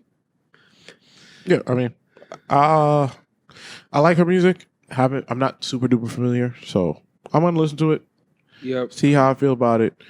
She seems like the next it girl for like the next couple year maybe. or Yeah. couple I months. like. No, what- we have they have the it girl. They have the moments. I like what Yeah. her label is doing. If it's her label or if it's her, you never really know because a lot of these smart artists do their, they pick where they want to go. You have to do the Breakfast Club. You have to do Hot 97. And now podcasting is becoming a promotional space. Mm-hmm. For a lot of artists, I know Pink Sweats did Rory Mall. when he released. Yeah, recently, like a week ago. When he released, he did Bory Mall, Latto. She was just on Joe. So, you know, I like the integration too because podcasting is a different type of conversation in terms of a traditional interview. So I like the integration in terms of now artists are okay. I might need this big podcast to Oh, Capella Gray came out with a song too. I don't know. But oh, you don't care? No, he has a personal vendetta for some reason. I don't know that nigga. No, I'm playing. I'm cool. Yeah, it's all good. I mean, Do y'all like it? It's cool. I just see him as being one of the next guys up, like in New York. You know, think Cabela Gray's next? what? From New York. I mean, Hell no. what do you think I meant by that just now? That he's the next rapper to pop He's not a rapper. mainstream. Or whatever he is. He's the next artist to pop outside of bubbling in New York to become a mainstay. Is he bubbling in New York? I don't think he is, but He's around all the right people. I'll tell you that. oh no, he definitely is. But What does being around all the right people mean? being in the right rooms with people who are past that hump to make it. I feel like So you mean like taking like pics with them and shit? No, like in the No. studio, like creating. music. I think he's a songwriter. That's what he originally was. Yeah, That's I what he was mean, known for, being a songwriter. Yeah, Okay, I don't know what he's writing, so maybe I'm gonna say. No, I don't. I feel Can y'all tell me the songs he's written? I could. Internet's a great place. Yeah, I really don't know. I'm just curious about I mean I've been clear on saying I don't really necessarily understand Capella Gray's trajectory yet yeah. because He was just on doesn't Tim. He was just on Tim Westwood, I think, this week. Wow. yeah, I mean listen, He was on the JBP like the last week or 2 weeks No, ago. he did one of Joe's Patreon episodes for sure. But my question is like what is there the translation? Do you guys enjoy the music now? I mean, he's put out say three songs to me because he had a project before Gallus came out. He put Yeah, like a he had a project project. out.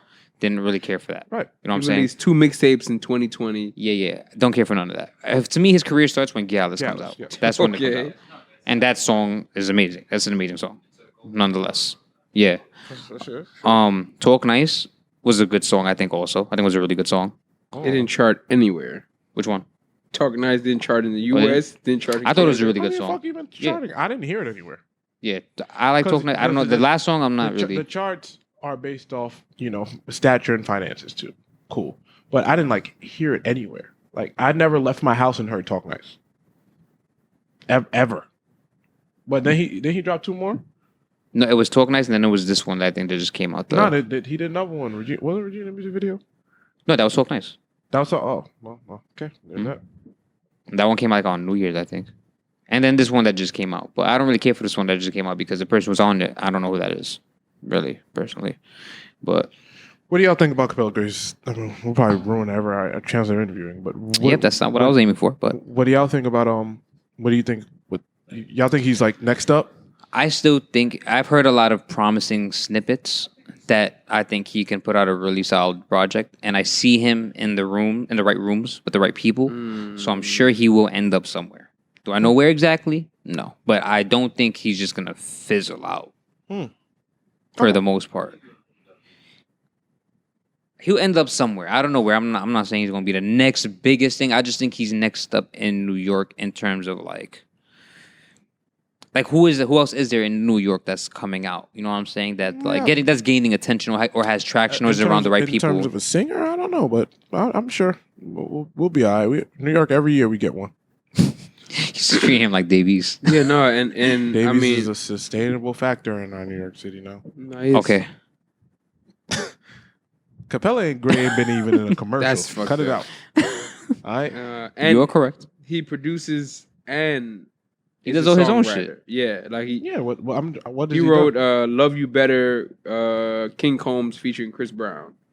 That's the most. From looking at the list, that's the most notable song. He's written other ones, but I don't know nobody on his list. Okay, so But he did. That's King a good Combs, Chris Brown, 2018. That's a good record. Oh, and then bro. his Gallus remix had Chris Brown on it. Oh, And, Galaxy remix. Chris Brown and Popcorn. Okay. All right. The Gallus remix. The shit. that's because remember Chris Brown was on the song, so I forgot. Or Gallus remix. Oh, shit. Yeah, and he had a feature with Russ, and that charted. Oh in- yes, that song that just came out. That one. in What's the name Canada. of it? What's the name of it? Seduce. Russ featuring Capella Yeah, Gray. that video came out. It charted on the U.S. hip hop charts and it charted in Canada. So I mean, Seduce. Russ featuring Capella Gray. I haven't heard it myself. Let me go check it out. You're sick. All right. So I am. I will check it out, man. No, That was the funniest "you're sick" I've ever heard in my life. all right. So I think That's about it for music. That's music, sports, and Kyrie basketball. can play.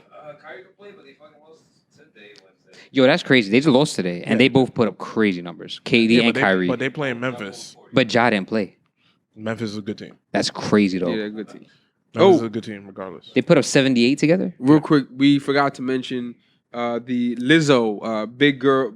No, we Lizzo's- ain't forget to mention that. Lizzo's Nah, Big like we- Girls, nah, like we- BRRRLS Girls premieres March 25th on video on Amazon Prime. We didn't forget to mention. I'm hyped. And What's next now? I'm watching the preview now, and it's talking about how bigger women sometimes don't get the same attention and love as other women. So I think that's a cool documentary. I don't think that's I thought there was some fun music video with big girls in it.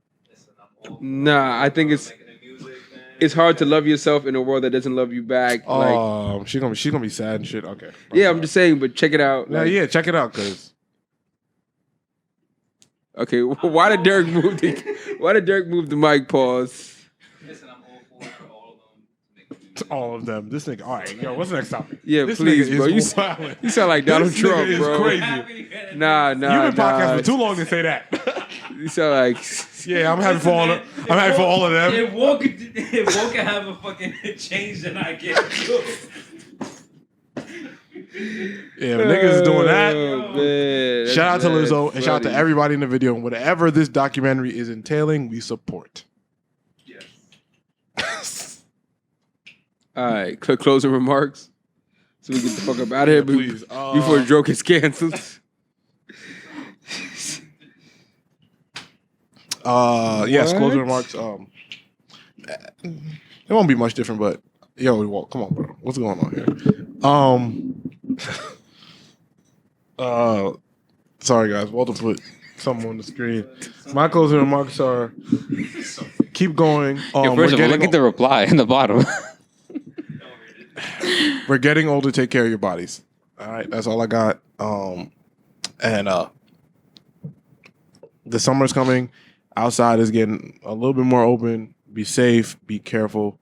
Yeah, and do that thing. You do the thing this year that you said has been too hard for you to do. That's what I kind of want to challenge all our listeners to do. We did have a listener question, but we will shout out to Ted. We will talk about it next week.